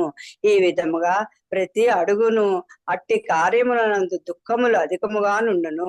కనుక రజోగుణ ప్రభావమునందు చేయబడిన ఏ కార్యమందైనను తప్పక గొప్ప దుఃఖముండునని భగవద్గీత చెప్పబడుచున్నది. నాకు ఈ గృహము కలదు, ఇంత ధనము కలదు అని కొద్దిగా మానసిక ఆనందమును పొందవచ్చును, కానీ అది నిజమైన సుఖము కాదు. చదవండి, నేను చెప్తాను ఎక్కడ ఆపాలో. తమో గుణమునకు సంబంధించినంత వరకును ఆ గుణమునందు కర్త జ్ఞానహీనుడై ఉండుటచే అతని కర్మలన్నేను వర్తమానమున దుఃఖమును కలిగించుటయే కాకుండా పిదప అతడు జంతుజాలమునని జన్మించినట్లు చేయును. జంతు జీవితమైనప్పుడు దుఃఖముతో నిండి ఉండును. కానీ మాయాశక్తి ప్రభావమునందుండుటచే ఆ జంతువులు ఈ విషయము నెరగజాలవు. అట్టి అమాయక జంతువులు వధించుటకు కూడా తమోగుణ ప్రభావమే కారణము. అజ్ఞానము చేతి జంతువులు వధించువారు భవిష్యత్తులో తాము చంపు జంతువు తమను చంపుటకు తగిన దేహమును పొందగలదనే ఎరుగజాలరు. కానీ అది ప్రకృతి నియమము. మానవ సంగమున హంతకునే ఉరితీయుట ప్రభుత్వ చట్టము. అట్టి ప్రభుత్వ శాసనము వలనే శ్రీకృష్ణ భగవానుని సంపూర్ణ చట్టము ఒకటి ఉన్నదని మానవులు అజ్ఞానవశమున గ్రహింపకుందురు. ప్రతి జీవిను దేవాది దేవుని సంతానమే అయినందున భగవానుడు చిన్న చీమనైనను చంపుటకు సహింపడు. అట్టి ప్రతి కార్యమునకును మానవుడు ఫలితము అనుభవించవలసి వచ్చును. జిహ్వరుచులై కొరకై జంతువులను వధించుట గొప్ప అజ్ఞానపూరితమైనది. భగవానుడు ఎన్నో మంచి వస్తువులను ఆహార నిమిత్తమై సమకూర్చుండుటచే జంతువులను చంపనవసరము మానవునకు లేదు. ఎవరైనను ఏ విధముగానైనను మాంసభక్షమును కొనసాగించిన వారు అజ్ఞానముతో వర్తించుచున్నారనిను మరియు తమ భవిష్యత్తును అంధకార బంధరము కావించుకొనుచున్నారని ఎరగవలెను. Hare Krishna mataji. Hare Krishna mataji. Thank you so much. So ఇక్కడ ఫస్ట్ భాష్యంలో శ్రీల ప్రభుపాదుల వారు ఏం చెప్తున్నారంటే, మొదటి పారాగ్రాఫ్లో ఏం చెప్తున్నారంటే, సత్వగుణంలో ఉన్న వాళ్ళు మంచి పనులు చేస్తారు కాబట్టి వాళ్ళు ఆ సత్వగుణంలో ఉండడం కూడా అంత ఈజీ ఏం కాదు సత్వగుణంలో. సో ఋషులు ఎప్పుడు కూడా ఆ సత్వగుణంలో ఉంటారు కాబట్టి వాళ్ళు ఎప్పుడు ఆనందమయ స్థితిలో ఉంటారు అని చెప్తున్నారనమాట. కాకపోతే రజగుణంలో చేసే వాళ్ళు ఎప్పుడు కూడా ఏంటంటే వాళ్ళ కార్యక్రమాలు ఇప్పుడు దుఃఖపూరితమే ఉంటాయి. ఎందుకంటే వాళ్ళు ఇప్పుడు ఒక ఎగ్జాంపుల్ శ్రీల ప్రభుపాదుల వారు మనకి భవంతిని కట్టేవాళ్ళు ఎంత కష్టపడతారని చెప్పారనమాట. ఒక పెద్ద భవన నిర్మాణం చేయాలంటే దానికి ఏంటంటే ఎంతో ప్రయత్నం అనేది చేయాలి, ఎంతో శ్రమతో కూడుకున్న వ్యవహారం కదా. సో ఎంతో శ్రమింపబడి చేయాలి కాబట్టి అట్టి కార్యంలో రకరకాల సుఖ దుఃఖాలను ఎదుర్కొంటూ ఉంటాడనమాట. అంత ఈజీ కాదు. ఏంటంటే డబ్బులు కావాలి ఫస్ట్ కట్టడానికి, సరైన కూలీ వాళ్ళు ఉండాలి, కన్స్ట్రక్షన్ సమంగా జరగాలి, దాంట్లో చాలా ప్రాబ్లమ్స్ ఉంటాయి, అంత ఈజీ కాదు కదా. సో ఏంటంటే భౌతిక ఆనందం కోసం చేసే పనులు కాబట్టి ఎస్పెషల్గా ఇవన్నీ కూడా మనకి కర్మని క్రియేట్ చేస్తాయి. సో కర్మ ఆ విధంగా చూసుకుంటే మనము అపజయం పొందినట్టే లెక్క మనం. ఎందుకంటే మనమేమి అక్కడ భగవంతుడిని సెంటర్లో పెట్టి ఏమీ చేయట్లేదు. మన ఆనందం కోసం మనం శ్రమిస్తున్నాము, చాలా టైంని వినియోగిస్తున్నాం, దాని మీద చాలా ప్రయత్నాన్ని మన శక్తియుక్తులన్నీ దానిలో పెడుతున్నాం కాబట్టి అవి భౌతికపరమైనటువంటి సుఖం కోసం చేసుకుంటున్నాం కాబట్టి మనము అది భౌతిక కర్మని క్రియేట్ చేస్తుంది కానీ మనకి ఏ విధమైనటువంటి లాభాన్ని మనకు అది ఇవ్వదనమాట. దుఃఖం కూడా చాలా ఉంటుంది దాంట్లో. సో కాబట్టి రజోగుణ ప్రభావంతో చేయబడినటువంటి ఏ కార్యమైనా కూడా దానిలో గొప్ప దుఃఖం ఉంటుందని భగవద్గీత చెప్తుందని చెప్తున్నారనమాట. అంటే కొంతకాలం ఏదైనా మనము అలా చేసిన తర్వాత కొంచెం కొంచెం అనుకోవచ్చు, అంటే నేను చాలా సుఖంగా ఉన్నాను, నేను మంచి ఇల్లు కట్టుకున్నాను అంటే, మంచి ఇల్లనే కాదు అసలు ఏదైనా సరే మనము సంపాదించి మనం ఎంజాయ్ చేస్తున్నప్పుడు ఏదైనా కూడా మనం హ్యాపీగా ఉన్నామని అనుకుంటాం కాబట్టి నిజమైన హ్యాపీనెస్ కాదు అది. మనం మనంతట మనమే ఒక కర్మని క్రియేట్ చేసుకుంటాం మనం అని చెప్తున్నారనమాట. అయితే ఇంకా తమో గుణం వరకు వస్తే ఏంటంటే అతను అజ్ఞానంలో చాలా పనులు చేస్తాడు కాబట్టి అతడు అతని అతని నెక్స్ట్ జన్మలో అతను జంతువు కూడా జన్మిస్తాడు. ఈ ఈ దుఃఖమే కాకుండా ఈ భౌతిక ప్రపంచంలో దుఃఖం కాదు, కర్మని క్రియేట్ చేసుకోవడమే కాకుండా ఇంకా ఏంటంటే యానిమల్ స్పీసెస్లో అంటే జంతువులుగా కూడా పుడతారు. జంతుజాలంలో కూడా జంతు జాతిలో కూడా పుడతారనమాట. జంతుజాలం ఎప్పుడు కూడా దుఃఖంతోనే ఉంటుంది జంతువుల జీవితము. ఎందుకంటే వాళ్ళకి అసలు జ్ఞానం అనేది లేదు ఫస్ట్ ఆఫ్ ఆల్. తర్వాత వాళ్ళు ఎప్పటికీ మానవ జన్మ దొరుకుతుందో తెలియదు, ఎప్పుడు ముక్తికి అర్హులవుతారో తెలియదు. కానీ ఇవన్నీ ఏంటి, ఇప్పుడు ఏ ఏ ఏ జీవుడైనా ఏ జాతిలో ఉన్నా తను చాలా సంతోషంగా ఉన్నారనుకుంటాడు మాయలో ఉండి. మానవుడితో సహా ప్రతి జీవి కూడా. ఈవెన్ పంది జన్మ తీసుకుంటే పంది ఏం తింటుంది, దాని ఆహారం ఏంటి, మురికి కాలువలో పొర్లుతూ ఉంటుంది అది కదా. కానీ ఏదంటే అది చాలా ఆనందంగా ఉంటుంది దాంట్లో మురికి కాలువలో పొర్లుతూ. మనమైతే పొర్లగలుగుతాం ఆ మానవ జన్మలో, మన మురికి కాలువలో పొర్లలేం కదా. కానీ పొర్లుతూ ఉంటుంది మురికి కాలువలో, అది చాలా ఆనందంగా ఉంటుంది. దాని ఆహారం ఏంటి, అది మనం విసర్జించింది దాని ఆహారం, పంది ఆహారం. అబ్బా దానిలో దాని ఆనందంగా ఉంటుంది, కానీ అది కూడా అది తింటూ కూడా ఆనందంగా ఉంటుంది, చాలా ఆనందంగా ఉన్నాను అనుకుంటుంది. చీమ దగ్గర నుంచి ఏనుగు వరకు ప్రతిదీ కూడా తను ఏ జన్మ అయితే తీసుకుంటుందో అది వేరే జన్మల గురించి అవగాహన లేదు కాబట్టి, అందులో మానవ జన్మ గురించి వాళ్ళకి అటువంటి అవగాహన అసలు ఉండదు కాబట్టి వాళ్ళ జన్మలు వాళ్ళు చాలా తృప్తిగా ఉంటారు యాక్చువల్గా.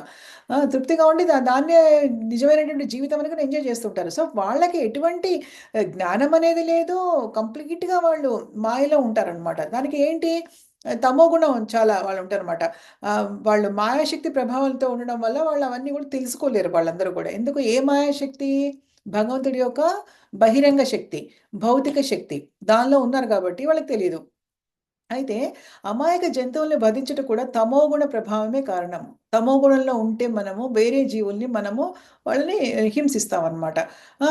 అయితే అజ్ఞానం చేత జంతువుల్ని వధించే వాళ్ళు భవిష్యత్తులో ఒక విషయం తెలుసుకోవాలని శ్రీల ప్రభుపాదులు చెప్తున్నారనమాట. ఆ జంతువు కూడా మళ్ళీ మనల్ని చంపడానికి తగిన దేహాన్ని పొందుతుంది అది. అంటే దానికి ఒక అవకాశం ఇస్తున్నాము. ఇప్పుడు ఏదో ఒక కల్చర్లో చెప్తారనమాట, ఒక జీవిని మనం చంపుతున్నప్పుడు వాళ్ళకి ఆ రైట్ కూడా వాళ్ళకి ఇస్తున్నాం మనం, ఆ హక్కు కూడా. ఓకే, నేను చంపుతున్నాను, నువ్వు కూడా కావాలంటే తర్వాత మన జన్మలో నన్ను చంపుకో అని చెప్పి దాన్ని చంపుతున్నాం మనం. అలా ఏదో ఉందన్నమాట, అది నేను కనుక్కొని మళ్ళీ చెప్తాను. సో అలా ఉంటుందన్నమాట. సో ప్రకృతి నియమం ఏంటి, ఎప్పుడు కూడా ప్రకృతి నియమం ఏంటి, ఎవరైనా ఇప్పుడు మన ఎవరినైనా జీవిని కనుక చంపితే అది మళ్ళీ మనం చంపుతుంది అంతే. ఇప్పుడు గవర్నమెంట్ మనకి భౌతిక ప్రపంచంలో ఈ శ్రీల ప్రభుపాదుల వరకు కూడా మనకి ఒక మంచిగా ఒక ఎగ్జాంపుల్ ఇస్తున్నారు కదా. ఇప్పుడు మనకు హంతకుడు ఉన్నాడు కదా, మనకి హంతకుడు ఉంటే వాడికి ఏం చేస్తారు, గవర్నమెంట్ ఏం చేస్తుంది, ఉరిశిక్ష వేస్తుంది కదా. ఉరిశిక్ష వెయ్యాలిట మనుస్మృతి ప్రకారం. వేయకపోతే ఇంకా కష్టం ఉంటుంది, ఇంకా కర్మ పెరుగుతుంది. ఎందుకంటే టిట్ ఫట్, అది ఏది అపరాధం చేస్తే అటువంటి పెయినే మనకు వస్తుంది. అది లా ఆఫ్ కర్మ అలా ఉంది అనమాట. లా ధర్మం అలా ఉంది అనమాట. భగవంతుడు పెట్టిన లా ధర్మం ఎలా ఉందంటే, ఎవరికైనా కానీ, మానవులకైనా జంతువులకైనా, మనం ఏదైతే సఫరింగ్ ఇస్తామో మన వల్ల అవి ఏవైతే ఎటువంటి బాధ అయితే అనుభవిస్తున్నారో అటువంటి సేమ్ బాధ మనం కూడా అనుభవిస్తాం. అది అది అది అది ప్రకృతి నియమమే అలా ఉంది అంతే. అటు చట్టం ఎలా ఉంది, గవర్నమెంట్ ఒక చట్టం ఎలా పెట్టింది అలా అనమాట. అలాగే ప్రభుత్వ శాసనం ఎలా అయితే ఉంటుందో శ్రీకృష్ణ భగవానుడి సంపూర్ణ చట్టం కూడా అలాగే ఉందని మానవుల అజ్ఞానంతో గ్రహించలేరు వాళ్ళు అసలు. ప్రతి జీవి కూడా దేవుడి సంతానమే కాబట్టి చిన్న చీమలైనా కూడా భగవంతుడు చంపితే కనుక సహింపజాలడు. ఎందుకంటే అందరూ భగవంతుడి బిడ్డలే. ఇప్పుడు ఒక ఆత్మ ఒక చీమలో ఉంది ఈరోజు, ఆ ఆత్మ రేపు పొద్దున ఇంకొక జీవిలో ఉంటుంది. రేపు పొద్దున దానికి మానవ జన్మ రావచ్చు. ఒక హరికృష్ణ మంత్రం వింటేనో లేకపోతే ఇంకేమైనా విష్ణు సహస్రనామం వింటేనో దానికి ఇంకొక మానవ జన్మ రావచ్చు. కాకపోతే అది సో అందుకని ఎప్పటికీ అవి అలాంటి హీన స్థితుల్లో ఉంటాయని లేదు కదా. సో అందుకని చిన్న చీమను కూడా భగవంతుడు అంటే, అందరూ భగవంతుడి బిడ్డలే కదా. ఆత్మ అనేది అన్నిట్లో ఉంది కదా, ఆత్మ అనేది భగవంతుడి అంశ కదా. సో భగవంతుడి బిడ్డలే మనం అందరం కూడా. కాకపోతే ఎవరికి హాని చేసే అర్హత అది మనకి హాని చేసే ఇది మనకి లేదనమాట. అంటే మనకి ఆ హక్కు అనేది లేదు. అటువంటి కార్యం మనం ఏదైనా చేస్తే అటువంటి ప్రతి కార్యానికి కూడా మానవుడు తగినటువంటి ఫలితాలను అనుభవించాలి. దుష్ఫలితాలు అని చెప్పచ్చు, మంచి ఫలితాలు కాదు, దుష్ఫలితాలు అనుభవించాల్సి వస్తుందన్నమాట. ఎప్పుడైతే మన జిహ్వ కోసం మనకి ఇప్పటివరకు తెలియదు కదా, మనకి ఇప్పటివరకు తెలియదు, మనం భగవద్గీత ఇంత డీప్గా మనం చర్చించలేదు, మనం ఎప్పుడు వినలేదు, కాబట్టి మనకి తెలియదు. కానీ ఏంటంటే కేవలం మన జిహ్వ రుచి కోసం, మన టేస్ట్ నోటి మీద టేస్ట్ కోసం కనుక వేరే జంతువుల్ని కనుక వధిస్తే కనుక అది అజ్ఞానంతో కూడుకున్న పని అని చెప్తున్నారనమాట. భగవంతుడు వేరే తినడానికి చాలా ఇచ్చాడు మనకి. సాత్విక ఆహారం తినే పాలు ఇచ్చాడు, పళ్ళు ఇచ్చాడు, కూరగాయలు ఇచ్చాడు, చాలా ఇచ్చాడు. ఇంకా ధాన్యాలు ఇచ్చాడు, ఇంకా చిరుధాన్యాలు ఇచ్చాడు, రకరకాల అన్నం ఇచ్చాడు, మంచిగా పప్పు దినుసులు ఇచ్చాడు అని చాలా ఇచ్చాడు మనకి కదా. సో వేరే జీవిని హింసించాల్సిన అవసరం అసలు లేనే లేదు. అంటే మనం ఇన్నాళ్ళు మనకు తెలియలేదు, మనం చేసాము, కానీ ఇప్పుడు తెలుసుకున్నప్పుడు ఇంకా మనం వాటికి దూరంగా ఉండాలి, ఖచ్చితంగా దూరంగా ఉండాలి. ఎందుకంటే మన పాపం ఎందుకు చేయాలి కదా, అంటే వేరే జీవికి మనం అవకాశం ఇస్తున్నాం మళ్ళీ మళ్ళీ చెప్పడానికి, అంతే, అంతకంటే ఏమీ లేదు కదా. సో మనం ఎటువంటి బాధ అయితే కలిగిస్తున్నాం, మళ్ళీ అదే బాధ పడగలిగే ధైర్యం మనకుందా? మళ్ళీ అటువంటి బాధ మళ్ళీ ఒకళ్ళు చంపుతుంటే ఎంత ఎంత బాధాకరం కదా. సో అవన్నీ ఆలోచించుకోవాలన్నమాట. సో ఏ విధంగా ఎవరైతే మాంస భక్షణ కొనసాగిస్తారో వారు అజ్ఞానంతో వర్తిస్తున్నారు, మన భవిష్యత్తును అంధకార బంధనం కావించుకుంటున్నారని ఎరగాలని చెప్తున్నారనమాట. సో మనం జాగ్రత్తగా ఉండి మనం అన్ని తెలుసుకుని ప్రవర్తించాలన్నమాట. ఓకే, ప్రభావతి మాతాజీ తర్వాత మళ్ళీ సరే రాధికా మాతాజీ మీరు చదవండి. హరే కృష్ణ మాతాజీ. మీరు ఒకసారి శ్లోకము అనువాదం మళ్ళీ చదివి నేను ఎక్కడి నుంచి చదవాలో చెప్తాను, చదవండి. ఓకే. హరే కృష్ణ. హరే కృష్ణ. కర్మణః సుకృత స్వాహు సాత్వికం నిర్మలం ఫలం రజస్తస్తు ఫలం దుఃఖం జ్ఞానం తమసః ఫలం. అజ్ఞానమే అది. అనువాదం. అజ్ఞానం తమసః ఫలం. అనువాదము: పుణ్యకర్మ ఫలితమైన నిర్మలత్వము సత్వగుణ ప్రధానమైనదిగా చెప్పబడును. కానీ రజోగుణమునందు ఆచరింపబడిన కర్మము దుఃఖములను కలిగించును. తమోగుణమున చేయబడిన కర్మము అజ్ఞానమును కలిగించును. భాష్యము: సత్వగుణమున చదివారు వాళ్ళు, ఇక్కడి నుంచి చదవాలి మీరు, ఇక్కడి నుంచి చదవండి, ఓకేనా. అన్ని రకములైన జంతువధలలో గోవధ అత్యంత ఘోరమైనది. ఎందుకనగా గోవులు మనకు క్షీరము నొసగి ఆనందమును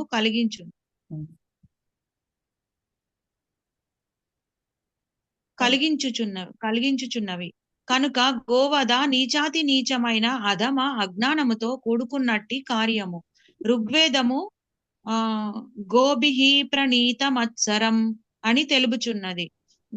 గోక్షీరముతో సంపూర్ణముగా సంతృప్తుడైన పిమ్మట ఆ గోవునే వధింపగోరువాడు అజ్ఞానాంధకారములో నున్నవాడని అర్థము. విష్ణు పురాణమునందు ఈ క్రింది ప్రార్థన ఇట్లు తెలుపబడినది: నమో బ్రహ్మణ్య దేవాయ గో బ్రాహ్మణ హితాయ చ జగద్దిత్తాయ కృష్ణాయ గోవిందాయ నమో నమః. ఓ ప్రభు, ఓ గోవింద, నీకు ప్రణామములు. నీవు గోవులకును బ్రాహ్మణులకును సమస్త మానవాళికిని ప్రపంచమునకును శ్రేయోభిలాషివి. సారాంశమేమనగా ఈ శ్లోకమునందు గోబ్రాహ్మణుల రక్షణమును గూర్చి ప్రత్యేకముగా పేర్కొనబడినది.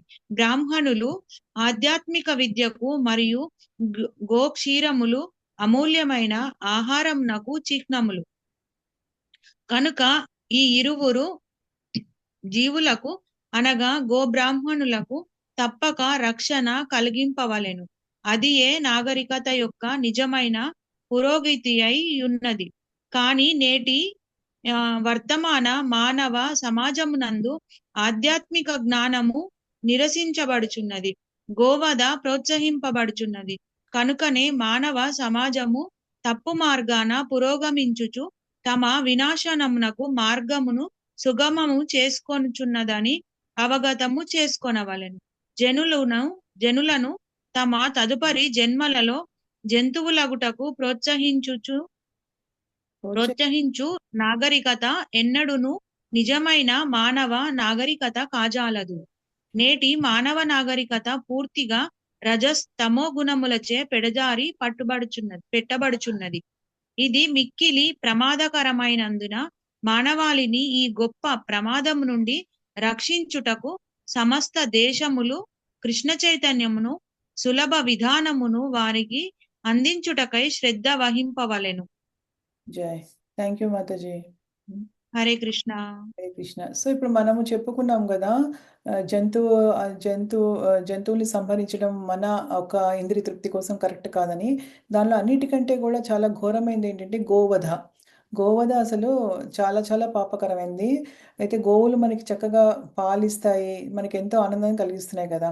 అటువంటి గోవధ చేసేవాళ్ళు ఏంటంటే నీచమైన అధమ అజ్ఞానంతో కూడుకున్నటువంటి పనులు చేస్తున్న విధంగా చెప్పబడుతుందన్నమాట. గోక్షీరంతో సంపూర్ణంగా, అంటే గోవు పాలు తాగి సంపూర్ణంగా ఆనందించిన తర్వాత అటువంటి గోవునే గనక చంపేవాళ్ళు ఎప్పుడు కూడా ఎంతో అజ్ఞాన అంధకారంలో ఉన్నారని అర్థం అని చెప్పి తెలియపడుతుంది. అయితే కృష్ణుడికి ఇక్కడ మనకి నమో బ్రాహ్మణ దేవాయ గోబ్రాహ్మణ హితాయ చ జగద్దితాయ కృష్ణాయ గోవిందాయ నమో నమః. రోజు మనం ప్రసాదం దేవుడికి ఆఫర్ చేసేటప్పుడు రోజు వండుకున్న ఆహారం భగవంతుడికి మనము అర్పిస్తున్నప్పుడు అది చదివే శ్లోకాల్లో ఇది ఒక శ్లోకం అన్నమాట. ఏంటంటే నువ్వు భగవంతుడికి ఎప్పుడు కూడా గోవులన్నా కూడా బ్రాహ్మణులన్నా కూడా చాలా ఇష్టం కృష్ణ భగవంతుడికి అనమాట. అందుకనే ఈ శ్లోకంలో బ్రాహ్మణుల గురించి గోవుల గురించి క్లియర్గా చెప్పబడింది అనమాట. సో ఎందుకంటే బ్రాహ్మణులు ఎప్పుడు కూడా ఆధ్యాత్మిక విద్యలో చాలా ఎక్కువగా ఉంటారనమాట. అంటే గ్రంథాలు చదవడంలో. ఇప్పుడు బ్రాహ్మణుల గురించి చెప్పట్లేదు, ఒకప్పుడు బ్రాహ్మణులు అలా ఉండేవాళ్ళు. ఇప్పుడు బ్రాహ్మణులందరూ అలా ఉండట్లేదు, అందరూ అలా ఉండట్లేదు. కొంతమంది మాంసాహారం కూడా చేస్తున్నారు, తప్పు కార్యాలు చేస్తున్నారు. కానీ ఏంటంటే అసలు బ్రాహ్మణులు అంటే ఎవరంటే, అందుకే పుట్టుకతోటి ఎవరు బ్రాహ్మణులు కాదు ఈ రోజుల్లో. ఈ రోజుల్లో అందరూ శూద్రులే. ఎవరైతే ఆ క్వాలిటీస్ ఉంటాయో, ఎవరైతే అటువంటి కర్మల్ని చేస్తారో వాళ్ళు మాత్రమే బ్రాహ్మణులు అనమాట. బ్రాహ్మణులు అంటే ఏంటి, ఎప్పుడు కూడా అసలు వేదశాస్త్రాలు చదివి వేరే వాళ్ళకి ఆ జ్ఞానాన్ని షేర్ చేసేవాళ్ళు, ఎప్పుడు కూడా పంచేవాళ్ళు అనమాట. సో ఎప్పుడు కూడా బ్రాహ్మణులు అలాగే ఉండారు. తర్వాత గోక్షీరములు మనకి ఎంతో ప్రోటీన్ ఉంటుంది కదా, పాలు తాగందే పాలతోనే ఉంది అంతా కూడా. సో చిన్నపిల్లలకి పాలు ఇస్తారు, పెద్దవాళ్ళు అయ్యే వరకు పాలు చాలా మంచి తెలివితేటల్ని, మన బ్రెయిన్ని కూడా నరిష్ చేస్తుంది అనమాట పాలు అనేది. సో ఇవన్నీ కూడా ఏంటంటే తప్పకుండా ఈ రెండింటికి రక్షణ కల్పించాలి. అది నిజమైనటువంటి నాగరికత అని శ్రీల ప్రభుపాదుల వరకు మనం చెప్తున్నాను అనమాట. కానీ ఏంటంటే ఈ వర్తమాన సమాజంలో, ఇప్పుడుండే సమాజంలో ఏంటంటే ఆధ్యాత్మిక జ్ఞానం అనేది ఎవరికి లేదు. గోవధను కూడా ప్రోత్సహిస్తున్నారు. స్లాటర్ హౌసెస్ అన్నీ వస్తున్నాయి అనమాట. అంటే వాటిని చంపే హౌసెస్ అన్నీ వస్తున్నాయి అనమాట. మానవ సమాజం ఎప్పుడు కూడా తప్పు మార్గాల్లో వెళ్ళిపోతుంది చాలా అని తెలుసుకోవాలన్నమాట. సో కానీ ఇటువంటి నాగరికతను మనం ఎప్పుడు కూడా ప్రోత్సహించకూడదు. ఎందుకంటే మానవులని తదుపరి జన్మలో జంతువులుగా చూసే నాగరికత మనకొద్దు. అంటే ఏంటంటే వేరే జీవులకి హాని కలిగించే నాగరికత మనకొద్దు అని శ్రీల ప్రభుపాదులు చెప్తున్నారనమాట. కానీ ఇప్పుడు ఏంటంటే ఈ రజోగుణము తమో గుణము వల్ల ఇప్పుడు ఉన్న ప్రపంచం అంతా పాడైపోయి ఉంది నిజం చెప్పాలంటే అనమాట. పెడదారి పడుతుంది మొత్తం. ఇది నిజంగా చాలా ప్రమాదకరమైనటువంటి విషయము అని చెప్తున్నారనమాట. కాబట్టి ఏంటంటే అన్ని దేశాలు కూడా కృష్ణ చైతన్యాన్ని బాగా ఇన్కల్కేట్ చేసి ప్రజలందరికీ కూడా దాని గురించి నూరిపోసి వాళ్ళందరినీ కూడా సద్మార్గంలో నడిపించాలని చెప్పేసి దానిపై శ్రద్ధ పెట్టాలి అని శ్రీల ప్రభుపాదుల వారికి మనకి చెప్తున్నారనమాట. చాలా ఇంపార్టెంట్ విషయం యాక్చువల్గా ఇది. సో అది సంగతి. ఇంకా చాలా క్లియర్గా అసలు మనకి 17వ అధ్యాయంలో కూడా చెప్తారు ఈ గుణాల గురించి. 17-18 అధ్యాయంలో కూడా చెప్తారనమాట. సత్వత్వం సత్వత్సంజాయతే జ్ఞానం రజసో లోభ ఏవ చ ప్రమాదమోహో తమసో భవతో జ్ఞానమేవ చ. తక్షణంగా ప్రమాదం ఎలా ఉంటుందంటే, తక్షణ ప్రభావం ఈ గుణాల వల్ల ఎలా ఉంటుందంటే, సత్వగుణం నుండి యథార్థ జ్ఞానం వస్తుంది. జ్ఞానం అనేది సత్వగుణం నుంచి వస్తుంది. రజోగుణం నుంచి లోభం, వృద్ధి అంటే గ్రీడ్, అంటే ఏంటంటే ఆశ, పేరాశ అంటారు కదా, పేరాశ తెలుగులో రావట్లేదు, పేరాశ లోభం వృద్ధి అనమాట. తమోగుణం నుంచి అజ్ఞానము, బుద్ధిహీనత, మోహము అనేవి వృద్ధి చెందుతాయని చెప్తున్నారనమాట. ఓకే, రాధికా మాతాజీ అయిపోయింది కదా. రత్నమాల మాతాజీ వచ్చారా? రత్నమాల మాతాజీ వచ్చారా? ఇందాక ఎవరిని మిస్ అయ్యాను నేను ఇప్పటివరకు చదవడం. రత్నమాల మాతాజీ చదువుతారా మీరు? హరే కృష్ణ మాతాజీ. Net problem. రత్నమాల మాతాజీ హరే కృష్ణ. పలకట్లేదండి. హరే కృష్ణ రత్నమాల మాతాజీ.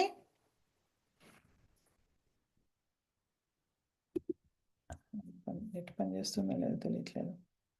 ఓకే, ధనలక్ష్మి మాతాజీ మీరు చదవండి. హరే కృష్ణ మాతాజీ.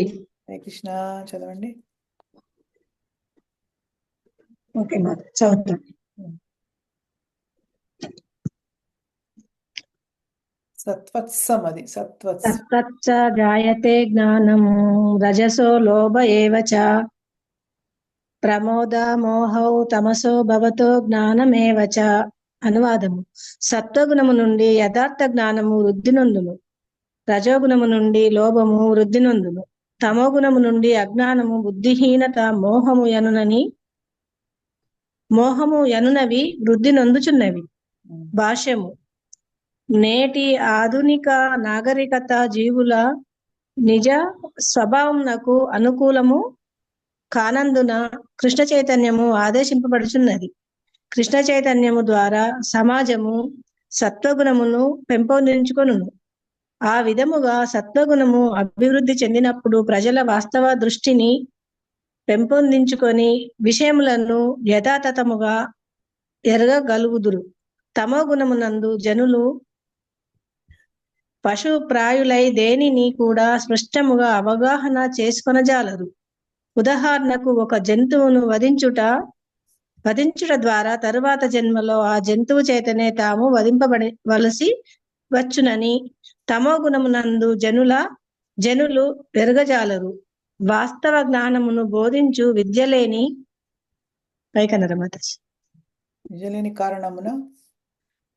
విద్య అనే కారణమున వారట్లు బాధ్యతారహితులగుచున్నారు.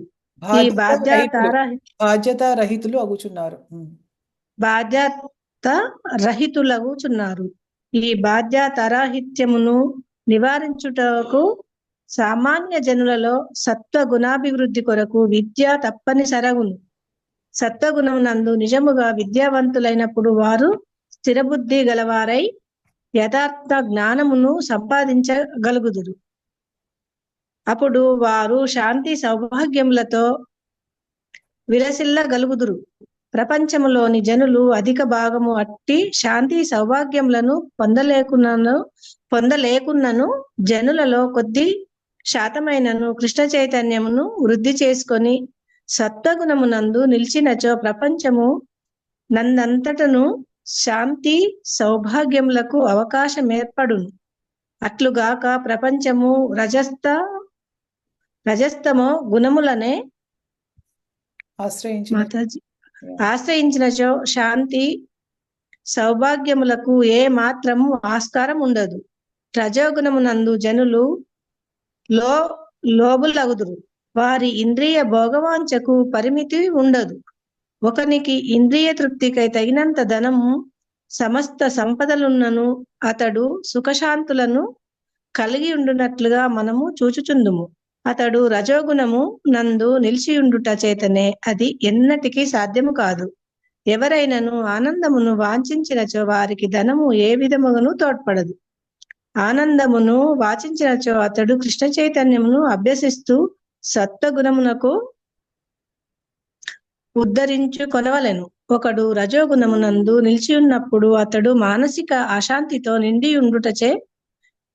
నిండియుండుటయే కాకుండా అతని వృత్తి వ్యాపారములు కూడా మిక్కిలి క్లేశాకరములుగా నుండును. తన స్థితిని లేదా పరపతిని కాపాడుకొనుటకై అవసరమైన ధనమును సంపాదించుటకు అతడు ఎన్నో ఉపాయములను పథకములను రూపొందించవలసి వచ్చును. వాస్తవమునకు అవన్నీ మిక్కిలి దుఃఖకరములు. తమో గుణమున ప్రజలు బుద్ధిహీనులవుదురు. పరిస్థితులు ప్రభావం చే వారు శోకితులై మత్తు పదార్థములకు అలవాటు పడి మరింతగా తమో గుణమున మునిగిపోవుదురు. వారి భవిష్యత్తు మిక్కిలి అంధకారమగును. హరే కృష్ణ మాతాజీ. హరే కృష్ణ. సో ఇక్కడ మనకి శ్రీల ప్రభుపాదుల వారు చాలా చక్కగా మనకి చాలా ఎక్స్ప్లెయిన్ చేస్తున్నారు అనమాట. ఇప్పుడు మనకు ఉన్నటువంటి ఒకటి ఆల్టర్నేటివ్ ఏంటంటే మనము ఏంటంటే కృష్ణ చైతన్యం తీసుకోవడం ఒక్కటే మనకి మిగిలి ఉన్నది, ఇంకా అంతకంటే ఏమీ లేదు. ఎందుకంటే ఈ సమాజం బాగుపడాలి అంటే ప్రతి ఒక్కళ్ళు కూడా కృష్ణ చైతన్యం తీసుకోవాలి యాక్చువల్గా. ఎందుకంటే కృష్ణ చైతన్యం ద్వారా మనం ఏంటంటే సత్వగుణ అభివృద్ధి అనేది జరుగుతుంది మనకి, అంతే కదా. మనము కృష్ణ చైతన్యంలో ఉన్నప్పుడు మనకొక లక్ష్యం ఉంటుంది. ఆ లక్ష్యం దిశగా మనం ప్రయాణించేటప్పుడు మనకి కొన్ని మనం మనలో ఉన్న దుర్గుణాలు ఏవైతే ఉంటాయో కామ, క్రోధ, లోభ, మోహ, మద, మాత్సర్యాలు ఏవైతే ఉంటాయో ఎవరో ఏవైతే ఉంటాయో అవన్నీ కూడా మనము వదిలిపెట్టాలి కదా! సహజంగానే వదిలిపెడితే అవన్నీ వదిలిపెడుతూ ఉంటే మనం సత్వగుణంలోకి వస్తున్నట్టే కదా! సో, మనము ఏంటంటే వాస్తవ దృష్టి అనేది పెరుగుతుందప్పుడు. మనం కృష్ణ చైతన్యంలో పెంపొందించుకుంటే మన వాస్తవ దృష్టి అనేది పెరుగుతుంది మనకి. తమో గుణంలో ఏంటంటే జనులు వేరే జనులు పశుప్రాయులు దేన్ని కూడా స్పష్టంగా అవగాహన చేసుకోలేరనమాట. ఉదాహరణకు వాళ్ళకి తెలుస్తూనే ఉంటుంది. అంటే ఒక జంతువుని వధించడం ద్వారా తర్వాత జన్మలో ఆ జంతువుతో తాము వధించబడుతూ వచ్చిందని తమో గుణంలో ఉన్నవాళ్ళు తెలుసుకోలేరు కదా! సో, ఏంటంటే తెలుసుకోలేకపోతే చాలా కష్టం గదా! మనకంటే ఇప్పుడు మా తెలుసుకోలేదు అంటే మనకి మన మన కుటుంబములు ఎప్పటినుంచో వాటిని అలా ఫాలో అవుతూ వస్తున్నారు. వాటిని అనుసరిస్తూ వస్తున్నారు కాబట్టి మనకు తెలియలేదు ఇప్పటివరకు. కాబట్టి తెలుసుకోలేరు చాలామంది. హ్మ్. సో, వాస్తవ జ్ఞానాన్ని బోధించు విద్య లేని కారణంలో వాళ్ళట్లో అంటే ఈ వాస్తవ జ్ఞానం అంటే ఏంటంటే ఆధ్యాత్మిక జ్ఞానమే నిజం చెప్పాలంటే. ఎందుకంటే భౌతిక ప్రకృతికి సంబంధించినటువంటి వరకు జ్ఞానం ఏదైతే ఉందో అది భౌతిక జ్ఞానమే అవుతుంది. అది మనకి నిజంగా ఆధ్యాత్మిక ప్రయోజనాన్ని ఏమాత్రం చేకూర్చదనమాట. సో, ఏంటంటే వాస్తవ జ్ఞానం అంటే ఏంటంటే ఆధ్యాత్మిక జ్ఞానము లేకపోవడం వల్ల వాళ్ళకి విషయాలేమీ తెలియట్లేదనమాట. సో, అందుకని ఏంటంటే ఇటువంటి బాధ్యత రాహిత్యము నుంచి తీసుకురావాలి బయటికి అంటే సత్వగుణ అభివృద్ధి అనేది తప్పనిసరిగా జరగాలి. దానికి తగినటువంటి విద్య అనేది కావాలనమాట. హ్మ్. సత్వగుణంలో ఉంటే గనక వాళ్ళు అంటే సత్వగుణంలోకి వాళ్ళని వెళ్తే వాళ్ళు సత్వగుణ విద్య గనక వాళ్ళు నేర్చుకుంటే అప్పుడు స్థిర బుద్ధి ఉండి వాళ్ళకి యథార్థమైనటువంటి జ్ఞానాన్ని గ్రహించగలుగుతారు అని చెప్తున్నారనమాట. శాంతి సౌభాగ్యాలతో ఉంటారు వాళ్ళు. ఆ! అయితే ప్రపంచంలో అధిక జనులు ఎవరు కూడా అలా లేరు కాబట్టి అట్‌లీస్ట్ కొంతమందైనా ఈ కృష్ణ చైతన్యాన్ని వృద్ధిపరుచుకొని సత్వగుణంలో ఉంటే గనక ప్రపంచం అంతా కూడా శాంతి సౌభాగ్యాలు కలుగుతాయని ఎందుకు చెప్తున్నారంటే ఇప్పుడు చాలామంది చాలా దుర్మార్గపు పనులు చేస్తున్నారు ఈ ప్రపంచంలో. ఓకేనా? ఆహ్, దాంట్లో ఒకటి నిజం చెప్పాలంటే జంతువులు వేరే జీవుల్ని చంపి తినడం కూడా ఒకటే. కాకపోతే చాలామంది యాక్చువల్‌గా మునులు గానీ, లేతే సత్ప్రవర్తనలో ఉన్నవాళ్ళు గానీ, సత్వగుణంలో ఉన్నవాళ్ళు గానీ, గొప్ప గొప్ప భక్తులు గానీ ఎవరైనా కూడా చాలా హరినామ సంకీర్తన ద్వారా, యజ్ఞయాగాదులు చేయడం ద్వారా, మహా యజ్ఞాలు నిర్వర్తించడం ద్వారా ప్రపంచాన్నంతటిని కూడా శాంతి సౌభాగ్యాలతో ఉంచుతున్నారనమాట. అది చాలా చాలా ఇంపార్టెంట్. నిజంగా అటువంటిదేమీ లేకపోతే గనక నిజం చెప్పాలంటే, ఈ ప్రపంచం అంతా గూడా చాలా చాలా విషపూరితంగా మారిపోతుందనమాట ఇంకసలు. చాలా కష్టం అనమాట. సో, వాళ్ళందరూ శాంతి సౌభాగ్యాలనేవి ఉండకపోతే కరువు కాటకాలొచ్చేస్తాయి. లేతే భూకంపాలొచ్చేస్తాయి. ఎన్నైనా వస్తాయి. రకరకాల ప్రమాదాలున్నాయన్నమాట. సో, ప్రపంచం అంతటికి కూడా ఏంటంటే శాంతి సౌభాగ్యాలు రావాలంటే కనీసం కొంతమందైనా సరే సత్వగుణంలో ఉండి మంచి కార్యక్రమాలు చేయాలని చెప్తున్నారనమాట. హ్మ్. రజోగుణంలో ఉంటే ఏమవుతుంది? లోభం ఎక్కువుంటుంది వాళ్ళకి. అది సంపాదించాలి, ఇది సంపాదించాలి, అది ఇది అని జెప్పేసి. ఆ! దానికి ఎ ఎ ఇప్పటివరకు శ్రీల ప్రభుపాదుల వారు ఏం చెప్తున్నారంటే, మనం ఎంతోమందిని చూస్తాం మన జీవితంలో అన్నీ ఉంటాయి వాళ్ళకి. కానీ సుఖశాంతులు ఏమన్నా ఉంటాయా వాళ్ళకి? తగినంత డబ్బు ఉంటుంది. అన్నీ ఉంటాయి వాళ్ళకి. కానీ సుఖశాంతుల్లో ఉన్నట్టు కనిపించరు వాళ్ళకి. ఎందుకంటే వాళ్ళకి డబ్బు ఉంటే ఆరోగ్యం ఉండకపోవచ్చు, ఆరోగ్యం ఉంటే డబ్బు ఉండకపోవచ్చు. ఇలా ఎన్నో ఉంటాయన్నమాట. ఆ! సో, ఏంటంటే రజోగుణంలో ఉన్నంత కాలము కూడా ఎవరు కూడా తృప్తికరంగా ఉండలేరు. ఈ ధనం గాని, ఏది గాని వాళ్ళకి ఏ విధంగా తోడ్పడదు అని చెప్తున్నారనమాట. ఆ! సో, నిజమైనటువంటి ఆనందం కావాలంటే ఎవరైనా సరే కృష్ణ చైతన్యాన్ని అభ్యసిస్తూ సత్వగుణంలో తను ఉద్ధరించుకుంటూ ఉండాలి ఎప్పుడు కూడా. ఒకసారి సత్వగుణంలోకి వచ్చిన తర్వాత శుద్ధ సత్వ స్థితికి కూడా వెళ్ళగలగాలి. అంటే వాసుదేవ స్థితికి కూడా వెళ్ళగలగాలి అని చెప్తున్నారనమాట. ఆ! రజోగుణంలో ఉంటే ఎప్పుడు కూడా మానసిక అశాంతితో కూడా ఉంటాడు. అశాంతి కూడా ఉంటుంది. యాంగ్జైటీ ఉంటుంది. అరే వాళ్ళంత సంపాదించేస్తున్నారు. నేను ఇంత సంపాదించాలి. రకరకాలు ఒకటి కాదు ఇంకసలు. నేనేదో జస్ట్ ఒక ఎగ్జాంపుల్స్ ఏవో చెప్తున్నాను భౌతికంగా. కానీ రకరకాల తాపత్రయాలు ఉంటాయి వాళ్ళకి లోపల. ఆ తాపత్రయాలు ఉన్నప్పుడు ఎవరు కూడా ఎంజాయ్ చేయలేరనమాట అసలు. ఆనందంగా ఉండలేరు ఎవరు కూడా అనమాట. ఆ! వాళ్ళు చేసే వృత్తి వ్యాపారాలన్నీ కూడా చాలా క్లిష్టతరంగా మారిపోతాయి వాళ్ళకనమాట. ఆ! చాలా దుఃఖాన్ని కలిగించేవిగా ఉంటాయి వాళ్ళకన్నీ గూడాను. హ్మ్. సో, తన పరువు ప్రతిష్టల గురించి ఆలోచిస్తాడు రజోగుణంలో ఉన్నవాడు. తన పరువుని, తన ప్రతిష్టని పెంపొందించుకోవడానికి, కాపాడుకోవడానికి దానికి అవసరమైనటువంటి ధనాన్ని అంటే పరపతి. ఇప్పుడేంటంటే ఒక ఈ భౌతిక ప్రపంచంలో తనకి పరపతి కావాలి, పేరు కావాలి, ప్రతిష్ట కావాలి. వీటన్నిటి కోసం ఏంటంటే ధనం సంపాదించాలి. అవన్నీ సంపాదిస్తే గాని భౌతిక ప్రకృతిలో వాళ్ళకి విలువ ఉండదనమాట. కానీ ఆధ్యాత్మిక ప్రపంచంలో ఎంత భక్తి ఉంటే అంత విలువ అనమాట. భక్తిని బట్టి ఉంటుందనమాట వాళ్ళకి. గౌరవం గాని, వాళ్ళ మీద ప్రేమ గాని వేరే వాళ్ళకి. సో, ఇవన్నీ భౌతిక ప్రపంచంలో ఏవైతే ఉంటాయో, ఈ డబ్బు సంపాదించడానికి కష్టపడతారో, రకరకాల వేరే వాళ్ళని మార్కెట్‌లో కాంపిటీషన్ వేరే వాళ్ళ మీద పై చేయి చూపించుకోవడానికి రకరకాల ఉపాయాలు చేయాలి, పథకాలు రచించాలి. వీటన్నిటిలో ఏంటి లైఫ్ అంతా చాలా యాంగ్జైటీ, అసలు నిజం చెప్పాలంటే. చాలా ఆరోగ్యం కూడా దెబ్బతింటుంది ఇవన్నీ ఆలోచిస్తే అనమాట. ఇవన్నీ కూడా మిక్కిలి దుఃఖకరాలని శ్రీల ప్రభుపాదుల వారు చెప్తున్నారనమాట. తమో గుణంలో అయితే ఇంక చెప్పక్కర్లేదు. బుద్ధిహీనత అనేది వస్తుంది. అజ్ఞానంతో ఉంటారనమాట. కొంతమంది ఏంటంటే వాళ్ళ పరిస్థితుల ప్రభావంతో మత్తు పదార్థాలకు అలవాటు పడి తర్వాత డ్రగ్ ఎడిక్ట్స్గా మారిన వాళ్ళు ఎంతోమంది చూస్తాం కదా. సో వీళ్ళందరూ కూడా ఏంటంటే వీళ్ళ భవిష్యత్ అంతా పిచ్చి అంధకారంగా ఉంటుందని శ్రీల ప్రభుపాదులు చాలా చక్కగా నిజం చెప్పాలంటే ఈ ఒక భాషల్లో మనకి చెప్తున్నారనమాట. ఇంకా నెక్స్ట్ శ్లోకం ఒకటి చెప్పుకొని మనం ఈ రోజుకి ముగిద్దాం. ఇంకా ఊర్ధ్వం గచ్చంతి సత్వస్థా మధ్యే తిష్టంతి రాజసాః జగన్యగుణవృత్తిస్థా అదో గచ్చంతి తామసః.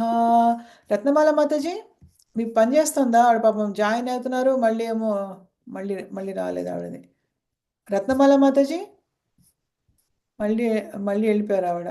ఉన్నారు, వస్తుంది. హరే కృష్ణ మాతాజీ మీరు అన్మ్యూట్ చేసుకోవాలి. అన్మ్యూట్ మీరు అన్మ్యూట్ చేసుకోవట్లేదు ఆవిడ. నెట్ సమంగా లేదంటున్నాడు. కమల కుమారి మాతాజీ హరే కృష్ణ మాతాజీ. మీరు చదవండి మాతాజీ. ఇంకా ఆవిడ కష్టం. మీరు చదవండి. చదవనా మాతాజీ? ఒక నిమిషం. నేను శ్లోకం చదివానా? ఇది చదివాను కదా, శ్లోకం చదివాను. ఒక నిమిషము. శ్లోకం చదివాను కదా, చదివినట్లేదు మాతాజీ. చదవలే. ఒక నిమిషం. శ్లోకం చదివారు చదవండి మాతాజీ. మాతాజీ. శ్లోకం చదివాను. చదవండి. అనువాదం ఒకసారి చదువుతాను. సత్వగుణం నందున్నవారు క్రమంగా ఊర్ధ్వ లోకాలు. ఇప్పుడు ఏంటంటే డెస్టినేషన్ ఏంటి ఈ శ్లోకంలో ఏంటంటే, మనం మన శరీరం వదిలిపెట్టేటప్పుడు ఏ గుణంలో ఉంటే ఎక్కడికి వెళ్తాము? సత్వగుణంలో ఉంటే ఊర్ధ్వ లోకాలకు వెళ్తాము, అంటే మన పైన ఉన్నటువంటి ఉన్నత లోకాలకు వెళ్తాము. రజగుణంలో ఉంటే ఏంటి? మనం రజగుణంలో ఉన్నప్పుడు మనం చనిపోతే ఈ భూలోకంలో మళ్ళీ చక్కగా పుడతాము. మళ్ళీ జన్మ మృత్యు జరావ్యాధి, జన్మ మృత్యు జరావ్యాధి, జన్మ మృత్యు జరావ్యాధి. హేమైన తమోగుణంలో ఉంటే గనక, అంటే మనం ఇంకా వేరే జంతువుల్ని చంపుకుంటూ వాటిని తింటూ ఇంకా మళ్ళీ మనం అలా తమోగుణంలో ఉంటే గనక, ఎందుకంటే వేరే వాళ్ళకి ఎవరికి మనం హాని కలిగించకూడదని తెలుసుకున్నాం. జీవులైనా అంతే, వారు నరక రోగాలకి పతనం అవుతారని క్లియర్గా చెప్తున్నారు. కానీ ఒక ఇంపార్టెంట్ విషయం అందరూ గుర్తుపెట్టుకోవాల్సింది, ఇవన్నీ ఎన్ని తప్పులైనా చేయనండి వాడి జీవితంలో. ఎంతమంది జీవులైనా హింసించి ఉండొచ్చు మనం ఇప్పటివరకు మన జీవితంలో. మనకి ఇంత ఏజ్ వచ్చే వరకు మనకు తెలిసినంత కాలం. ఇప్పుడు తెలుసుకున్న తర్వాత కనుక మనం కృష్ణ చైతన్యం మొదలు పెడితే కనుక ఇంకా అలాంటి పాప కార్యక్రమాలు ఏమీ చేయకుండా ఉంటే, మనం ఇప్పటివరకు చేసినటువంటి పాపాలన్నింటినీ కూడా భగవంతుడు ఒక్క నిమిషంలో టక్మని తీసేస్తాడు. అన్నీ క్యాన్సిల్ అయిపోతాయి. మనం ఇప్పటివరకు చేసినటువంటి లేదు అంటే ఇంకా ఎన్ని జన్మలు ఎత్తాలో తెలియదు. ఇప్పటికీ కూడా మనకి రియలైజేషన్, గ్రహింపు అనేది రాకపోతే, ఇప్పటికీ కూడా మనం ఇంకా వేరే జీవులకి మన టేస్ట్ కోసం, మన జిహ్వ కోసం యాక్చువల్గా అసలు చేయిస్తే కనుక, అప్పుడు ఏంటంటే ఇంకా మనకి ఎన్ని జన్మలైనా ఎత్తచ్చు. ఎందుకంటే అన్ని జీవులు మనం చంపాలి కదా మళ్ళీ. సో అన్ని జీవులు ఎత్తాలి. లేదు అంటే కనుక ఇప్పుడు తెలుసుకుని కనుక మనం ఇప్పటికైనా మనం చాంటింగ్ చేస్తున్నాము, మనం చక్కగా భక్తియుక్త సేవ తీసుకున్నాము కాబట్టి మనం కనుక దాని నుంచి బయటికి వస్తే, దాని నుంచి బయటకు రాగలిగితే కనుక, ఎందుకంటే ఇది చాలా కష్టమైన విషయం. కానీ దాని నుంచి బయటికి చాలా మంది వచ్చారు, ఈజీగా భక్తులుగా మారారు. వస్తే కనుక ఇప్పటివరకు మనం చేసినటువంటి దాని ద్వారా వచ్చినటువంటి పాపం అంతా కూడా భగవంతుడు జస్ట్ ఒక చిటికలో ఆయన మట్టు మాయం చేస్తాడనమాట. ఎందుకంటే మనం భక్తియుక్త సేవ చాలా సీరియస్గా తీసుకున్నాం కాబట్టి. కమల కుమారి మాతాజీ చదవండి మీరు. ఓకే మాతాజీ. హరే కృష్ణ మాతాజీ. హరే కృష్ణ. గచ్చంతి సత్వస్థా మధ్యే తిష్టంతి రాజసాః జగన్యగుణవృత్తిస్థ అధో గచ్చంతి తామసాః. అనువాదము. సత్వగుణమునందున్నవారు క్రమంగా ఊర్ధ్వలోకములకు ఉద్ధరింపబడుదురు. రజోగుణమునందున్నవారు భూలోకమునందు నివసింతురు. హేయమైన తమో గుణమునందున్నవారు లోకములకు పతనము చెందుదురు. భాష్యము. త్రిగుణుల యందలి కర్మల వలన కలగడి ఫలితములు ఈ శ్లోకమున మిక్కిలి స్పష్టముగా వివరింపబడినవి. స్వర్గలోకంతో కూడిన ఊర్ధ్వ గ్రహ మండలం ఒకటి కలదు. ఆ లోకములందు ప్రతి ఒక్కరు మిక్కిలి ఉదాత్తులై ఉందరు. సత్వగుణమునందలి పురోగతి ప్రమాణమును అనుసరించి జీవుడు ఈ గ్రహమండల మందలి వివిధ లోకములకు ఉద్ధరింపబడవచ్చును. విశ్వమునందలి ప్రథమ పురుషుడైన బ్రహ్మదేవుడు నివసించు బ్రహ్మలోకము సత్యలోకము అత్యున్నతమైనటిది. బ్రహ్మలోకం నందలి అద్భుతమైన జీవన స్థితి పరిగణకు అతి కష్టమైనదని ఇదివరకే ఇది వరకే మనం తెలుసుకొంటిమి. కానీ అత్యంత ఉన్నత స్థితి అయిన సత్వగుణము ద్వారా అట్టి జీవిత పరిస్థితి ప్రాప్తింపగలదు. రజోగుణము సత్వ తమోగుణముల నడుమయునిటచే విస్తృతమైనది. మానవుడు సదా ఒకే గుణ ప్రభావం నందుండజాలడు. కానీ అతడు రజోగుణము ఉండిపోయినచో అతడు ఈ భూలోకం నందే రాజుగాను సంపన్నుడిగాను జన్మను పొందుచుండును. కానీ వాస్తవమునకు రజోగుణము నందును అతడు సర్వదా నిలవలేనందున పతనము చెందుటయు సంభవించును. రజస్తమో గుణములతో కూడిన ఈ భూలోక వాసులు కృత్రిమంగా యంత్ర సహాయం ఊర్ధ్వలోకములన్నడును చేరజాలరు. అంతేకాకుండా రజోగుణం నందున్నవాడు తదుపరి జన్మమున బుద్ధిహీనుడగుటను అవకాశము కలదు. అధమగుణమైన తమోగుణము ఇక్కడ అత్యంత హేయమైనదిగా వర్ణింపబడినది. అట్టి తమోగుణమున చేసిన కర్మకు ఫలితం మిక్కిలి ప్రమాదకరముగా ఉండును. కనుకని భౌతిక ప్రకృతి ఎందు అది మిక్కిలి అధమైన గుణము. మానవ జాతుల క్రింది స్థాయి పక్షులు, మృగములు, సరీసృపములు, వృక్షములు మున్నగు 80 లక్షల జీవజాతులున్నవి. జీవుని తమోగుణ ప్రాబల్యమును అనుసరించి ఈ వివిధ హేయ స్థితుల ఎందు అతడు ప్రవేశపెట్టబడుచుండెను. ఈ శ్లోకం నందు తామస అను పదం మిక్కిలి ప్రధానమైనది. ఉన్నత గుణమునకు వృద్ధి చెందకుండా నిరంతరము తమోగుణమునందే కొనసాగు వారిని ఆ పదము సూచించును. వారి భవిష్యత్తు మిక్కిలి అంధకారముగా నుండును. రజస్తమో గుణములందున్న మానవులు సత్వగుణమునకు ఉద్ధరింపబడుటకు ఒక అవకాశము కలదు. అది కృష్ణ చైతన్యం. కానీ ఈ అవకాశమును వినియోగించుకొనలేని వారు తప్పక అధమ గుణములందే కొనసాగుదురు. హరే కృష్ణ మాతాజీ. హరే కృష్ణ. చాలా బాగా yeah, thank you so much Mataji. So ఇప్పుడు మనకు ఒకటి తెలుసుకోవాల్సింది ఏంటంటే, మనం ఈ భూమి మీద ఉన్నామంటే మనకి సత్వగుణం ఏమీ లేదు. రజోగుణము తమోగుణంతోనే ఉన్నాం మనం, నిజం చెప్పాలంటే. సో సత్వగుణంలో ఉన్న వాళ్ళు ఎప్పుడు ఎక్కడ ఉంటారు? ఊర్ధ్వలోకంలో ఉంటారు. బ్రహ్మలోకం నుంచి బ్రహ్మలోకము, తర్వాత దాని కింద ఉండే మహర్లోకము, జనలోకము, తపలోకము, స్వర్గలోకము, ఇవన్నీ ఉన్నాయి. ఎన్ని ఉన్నాయి మన పైన? మనం భూలోకంలో ఉన్నాము, దానిపైన భువర్లోకము, తర్వాత స్వర్గలోకము, జనలోకము, మహర్లోకము, తపలోకము, బ్రహ్మలోకము, ఇన్ని లోకాలు ఉన్నాయి. మన కిందే ఉన్నాయి పాతాళ లోకాలు, అతల వితల సుతల రసతల పాతాళ, ఇన్ని ఉన్నాయి, 6 ఉన్నాయి కింద మనకి. సో మనం ఇక్కడ ఉన్నాం కదా, మనం ఇక్కడ ఉన్నాం కాబట్టి మనము రజస్తమో గుణంలోనే ఉన్నాము. అయితే ఇప్పుడు మనం ఉద్ధరించుకోవడానికి చూడాలి. మరి అదే చెప్తున్నారు శ్రీల ప్రభుపాదుల వారు. ఎలా ఉద్ధరించుకుంటాము? మన రజో గుణంలో ఉన్నామని తెలుసు మనకి, తమో గుణంలో ఉన్నాము ఇంకా. సో ఇంకా మనం అదే గుణంలో కొనసాగితే కనుక రజో గుణం నుంచి మనం ఏం చేయాలంటే తమో గుణానికి వెళ్ళడానికి అట్లీస్ట్ మనం ప్రయత్నం చేయాలి. కానీ మనం భక్తియుక్త సేవ మొదలు పెట్టుకున్నాం కాబట్టి మనది సత్వగుణం కూడా సత్వగుణంలో ఉండడానికి ప్రయత్నించాలి. కానీ సత్వగుణం కూడా కాదు, మనం ఈ త్రిగుణాలకి మించి అతీతంగా వెళ్ళాలి. త్రిగుణాలకి అది మన లక్ష్యం యాక్చువల్గా. ఎలా వెళ్తాం మరి మనము? ఎందుకంటే మనము భక్తియుక్త సేవ మొదలు పెట్టుకొని దాంట్లో అన్నీ మనం కరెక్ట్గా కనుక మనము పాటించుకుంటూ వెళ్తుంటే మనం వెళ్తాం అనమాట. ఇప్పుడు మన సత్వగుణంలోకి రావడమే ఇంపార్టెంట్ కాదు. ఇక్కడ మనకి చెప్పారు కదా, సత్వగుణంలో ఉంటే గనక ఈ గ్రహం వేరే గ్రహాలకి ముద్రించబడతామని చెప్పేసి. కానీ ఇంతకుముందు మనం చర్చించుకున్నాం కాబట్టి ఆల్రెడీ అక్కడ అది కూడా ఏంటంటే భౌతిక ప్రపంచంలో ఉంది. అది మన చివరి గమ్యస్థానం ఏమీ కాదు. అంటే ఊర్ధ్వలోకాలకి వెళ్ళడం అనేది మన చివరి గమ్యస్థానం కాదు. ఎందుకంటే ఊర్ధ్వలోకాల నుంచి మనం ఎప్పుడైనా మళ్ళీ భూలోకానికి పడిపోవచ్చు మళ్ళీ. ఎందుకంటే మన పుణ్యం అయిపోయిన వెంటనే అక్కడ సుఖ సంతోషాలు చాలా అనుభవిస్తాము. కానీ అది అయిపోయిన వెంటనే మళ్ళీ మనం భూలోకానికి వచ్చేస్తాం అనమాట. అప్పుడు మనకి తప్పదు ఈ జనన మరణ చక్రం అనేది తప్పదు కదా. సో అందుకని ఏం చేయాలంటే మనకి సత్వగుణం ప్రధానంగా పెట్టుకోకూడదు. మన రజోగుణంలో ఉన్న వాళ్ళు ఇక్కడ ఉన్నాం, కానీ ఇక్కడి నుంచి మనం ఏంటంటే సత్వగుణానికి ఫస్ట్ అభివృద్ధి చేసుకుని మనము తమో గుణంలో మాత్రం ఎట్టి పరిస్థితుల్లో ఉండకుండా రజస్తమో గుణాల నుండి కూడా అధమ గుణాలు కాబట్టి ఈ రెండింటి నుంచి బయటకు వచ్చి మనము సత్వగుణంలో ఉండడానికి ప్రయత్నం చేసి సత్వగుణంలో ఎప్పుడు ఉంటాం? మనము కృష్ణ చైతన్యంలో మనం తీసుకున్నప్పుడు మనం సత్వగుణానికి రావాలి. వచ్చినప్పుడు అక్కడి నుంచి నెమ్మదిగా మన భక్తియుక్త సాధన ద్వారా మనం భగవంతుని సంతృప్తి పరచగలిగితే ఆ సత్వగుణాన్ని మించి వెళ్తాం. దానికి అతీతంగా వెళ్ళి శుద్ధ వాసుదేవ సత్వంలో మనం ఉండబడతాం అనమాట. అది చెప్తున్నారనమాట. అందుకని మనకి మళ్ళీ ఇక్కడ క్లియర్గా ఇప్పుడు మనం ఒకటే ఇక్కడ కారణం. ఇప్పుడు తమోగుణంలో ఉన్నవారు నరకలోకాన్ని పతనం చెందుతారు, నరకలోకాలకి. ఎందుకంటే నరకలోకానికి వెళ్తారు, ఎందుకంటే వేరే వాళ్ళని చెప్పినందుకు. మళ్ళీ నరకలోకం నుంచి మళ్ళీ మనకి వేరే జీవుల శరీరాలు ఇవ్వబడతాయి మళ్ళీ మనకి. ఎందుకంటే మళ్ళీ మనకి చంపే అవకాశం వాళ్ళకి రావాలి కదా. సో ఇదంతా కూడా లా ఆఫ్ కర్మ, వెరీ కాంప్లెక్స్ అంతా కూడా. అది అలాగే పెట్టాడు భగవంతుడు. రూల్స్ అలాగే పెట్టాడు. ఎందుకంటే ఇక్కడ అలా పెట్టలేదనుకోండి అలాగ రూల్స్. మళ్ళీ ఇంకొక విచిత్రం ఏంటంటే ఓన్లీ మానవ జన్మలో ఉన్న వాళ్ళకి కర్మ ఉంటుంది. మళ్ళీ వేరే జంతు జాతి వాళ్ళకి కర్మ ఉండదనమాట. ఎందుకంటే వాళ్ళకి జ్ఞానం లేదు కాబట్టి. మనకి జ్ఞానం ఉంది కాబట్టి, మన జ్ఞానం ఉన్నప్పుడు కూడా మనం తప్పు పనులు చేస్తే మనకి కర్మ మరి పెడతాడనమాట. సో, అలాగా. కానీ ఇంకొక విషయం చెప్పాలి నేనేంటంటే, మానవ జన్మ ఎంత అపురూపమైందంటే, ఇప్పుడు 84,00,000 జీవరాశుల్లో మొత్తము 8,400,000 స్పీసీస్ ఆఫ్ లైఫ్ అంటారు ఇంగ్లీష్‌లో. అయితే దాంట్లో నేను కరెక్ట్‌గా లెక్క నాకు గుర్తులేదు కానీ, మానవ జాతి మాత్రం ఓన్లీ 4,00,000 ఉంది. అంటే ఆలోచించుకోండి ఎంత అపురూపమైంది మానవ జన్మది. మిగతావన్నీ కూడా జంతువులు, తర్వాత క్రిమి కీటకాదులు, నీటిలో ఉండే జీవులు, భూమిపైన సంచరించే జీవులు, అలా 4 కాళ్ళవి, 2 కాళ్ళవి ఇలా రకరకాల జీవులున్నాయి కదా! ఎన్ని జీవులున్నాయి నిజంగా అబ్బా! మనకు తెలీదు చాలా స్పీసీస్ ఆఫ్ లైఫ్ మనకు తెలీదు. చాలా జాతులు తెలీదు మనకసలు.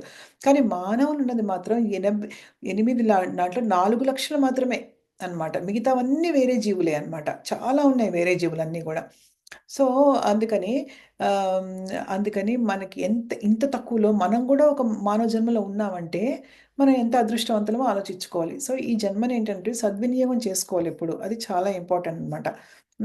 ఎప్పుడు గూడా ఒకటే మనం దాంట్లో ఉండం కానీ ఎప్పుడైతే ఈ భూమి మీద ఉన్నామో మనకి రజస్, తమోస్ గుణాలతో మనకు సంబంధం ఉంది. ఆ రెండిటి వల్ల మనం ఇక్కడ ఉన్నామన్నమాట. సో, ఈ రెండిటి నుంచి మాత్రం మనం డెఫినిట్‌గా బయటికి రావాలి. మానవ జన్మ యొక్క ప్రాముఖ్యత ఏంటో మనం తెలుసుకొని, అది ఏ విధంగా మనం వినియోగించుకోవాలి, తెలివి తక్కువగా ఉండి మన జీవితంలో మనము దీన్ని నిరుపయోగం చేసుకోకూడదు. చేసుకుంటే మళ్ళీ వచ్చేది ఇలాగే ఉంటుంది. మళ్ళీ మనకి ఇటువంటి అవకాశం వస్తుందో రాదో తెలీదు కాబట్టి, మనం భక్తి మార్గాన్ని చాలా సీరియస్‌గా తీసుకోవాలి అని శ్రీల ప్రభుపాదుల వారు కూడా చెప్తున్నారనమాట. భక్తి మార్గం అనేది మనం ఎప్పుడు చాలా సీరియస్‌గా తీసుకోవాలి. ఆహ్, ఇక్కడితో మనం ముగిద్దాం ఈ రోజుది. సో, మీకు ఎవరికైనా ఏమైనా ప్రశ్నలున్నాయా?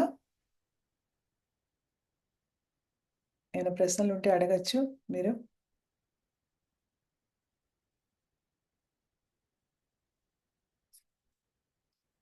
హరే కృష్ణ. రాధికా మాతాజీ ఏమైనా ప్రశ్నలున్నాయా? లేదు మాతాజీ. అర్థమైందా చెప్పిందంతా? అర్థమైంది.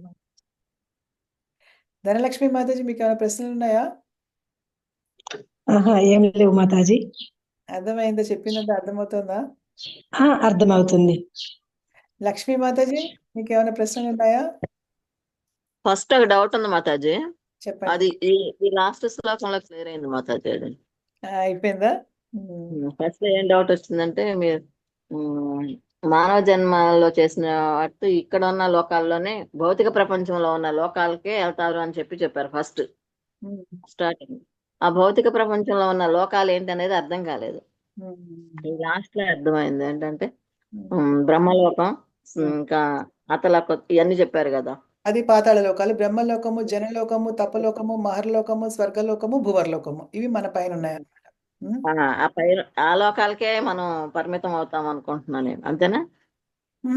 ఆ లోకాలకు పరిమితం అవ్వము. సత్వగుణంలో అంటే భౌతిక ప్రపంచంలో ఉన్న లోకాలు అవేనా?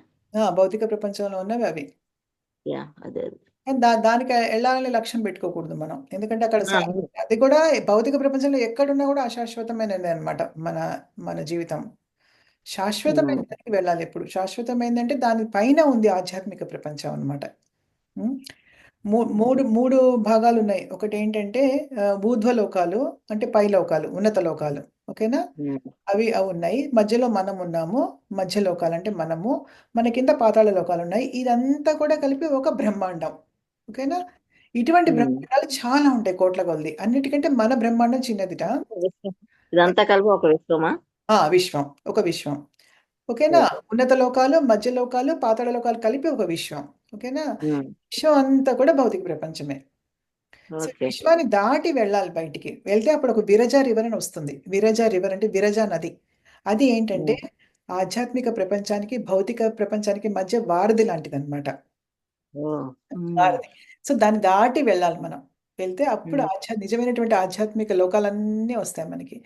అన్నిటికంటే కూడా గోలోక బృందావనం అనేది చాలా స్పెషల్ అన్నమాట ఆధ్యాత్మిక ఇది. అక్కడ కృష్ణుడు గోపబాలకుడి రూపంలో ఉండి గోప బాలికలు, రాధ గోపికలు, నంద మహారాజు, యశోదమయ్య అందరూ ఉండే లోకం అన్నమాట అది.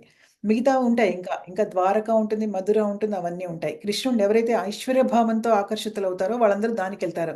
కానీ కృష్ణుడిని వేరే విధంగా ఆకర్షితులవుతారో ఒక ఒక సన్నిహితమైనటువంటి రిలేషన్‌షిప్‌లో ఎవరైతే ఆయనకి దగ్గరవుతారో వాళ్ళందరూ కూడా గోలోక బృందావనానికి వెళ్తారనమాట. ఎవరైతే ఈ గౌడీయ వైష్ణవ సంప్రదాయం చైతన్య మహాప్రభు ద్వారా వెళ్ళే వాళ్ళు ఉంటారో వాళ్ళకి అటువంటి అట్రాక్షన్ కలుగుతుందనమాట భగవంతుడి పట్ల. వాళ్ళు అటు వెళ్తారనమాట. అది. హ్మ్. Okay Mataji, thank you Mataji. Hare Krishna. Yeah! Lakshmi Mataji మీకేమైనా క్వెషన్‌లున్నాయా? అంటే మాతాజీ ఒక చిన్న డౌట్. యాహ్! చెప్పండి.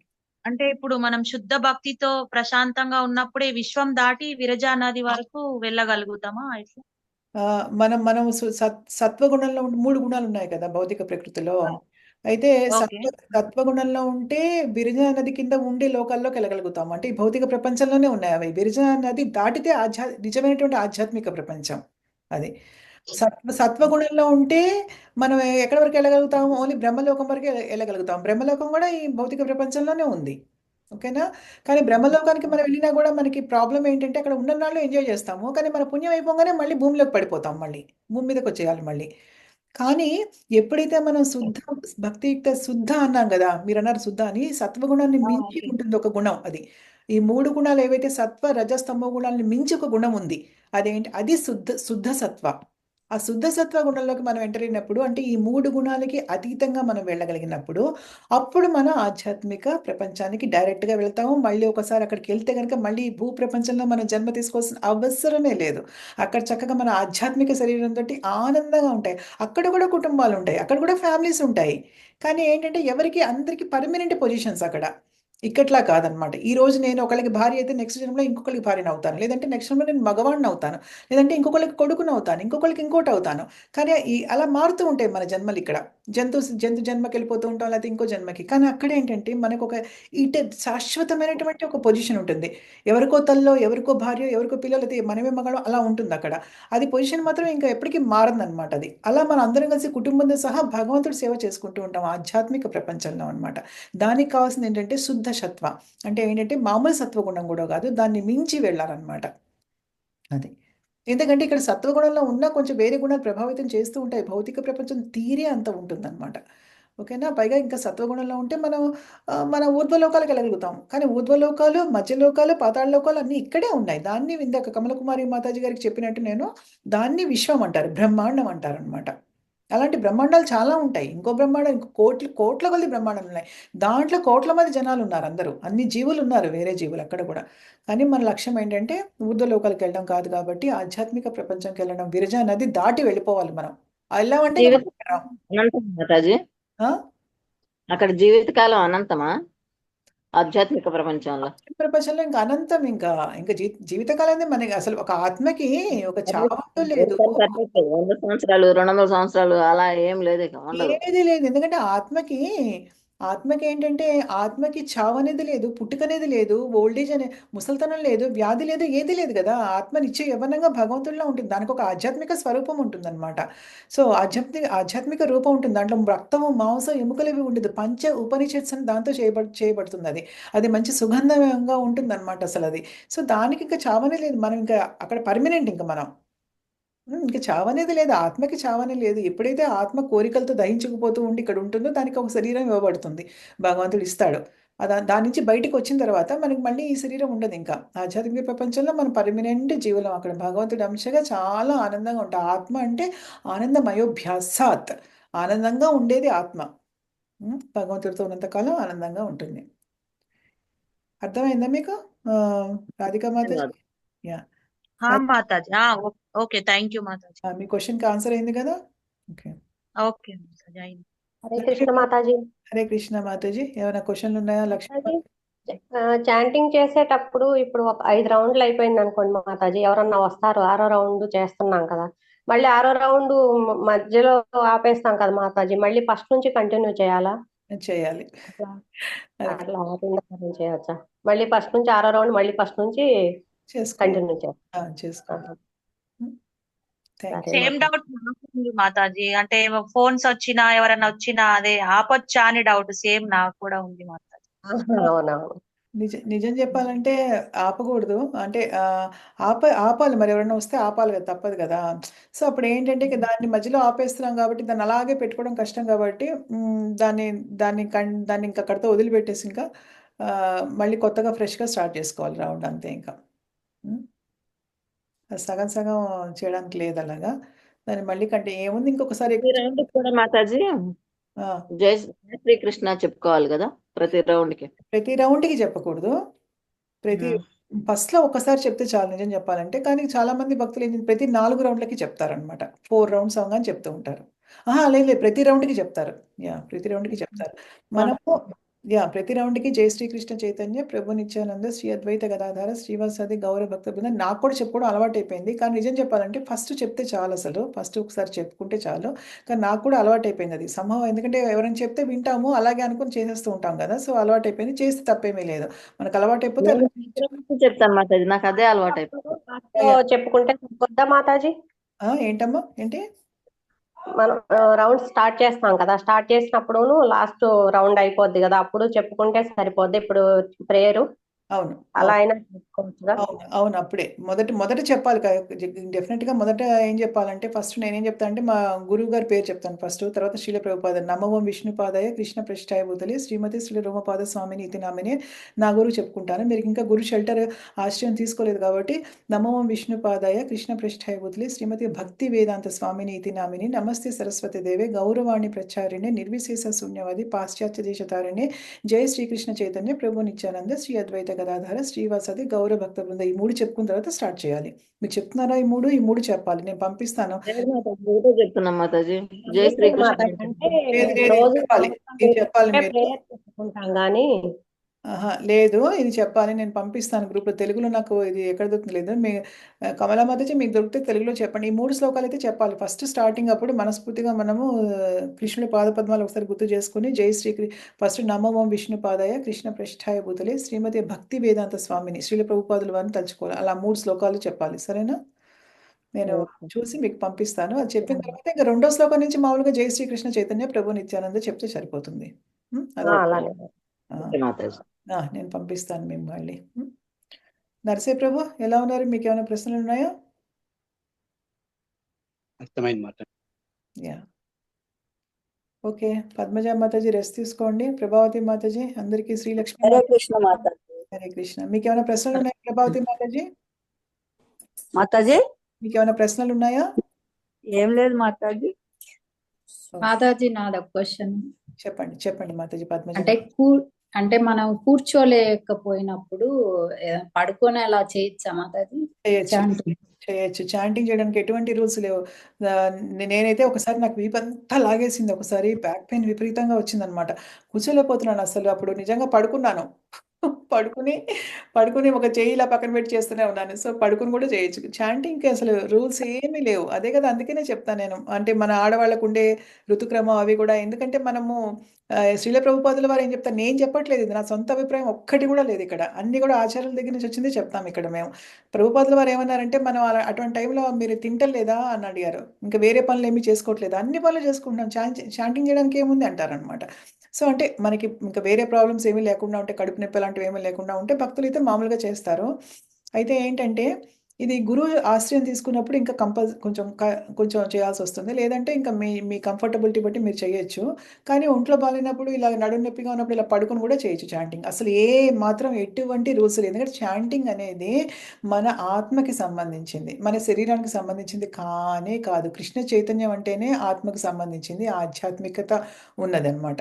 కాబట్టి మనకి ఎటువంటి రూల్స్ లేవు దీంట్లో. మీకు ఏ విధంగా మీకు సౌకర్యంగా ఉంటే ఆ విధంగా మీరు చేయొచ్చు. సరేనా? మాతాజీ నేను పెట్టాను మాతాజీ 2 years బ్యాక్ పడిపోయినప్పుడు.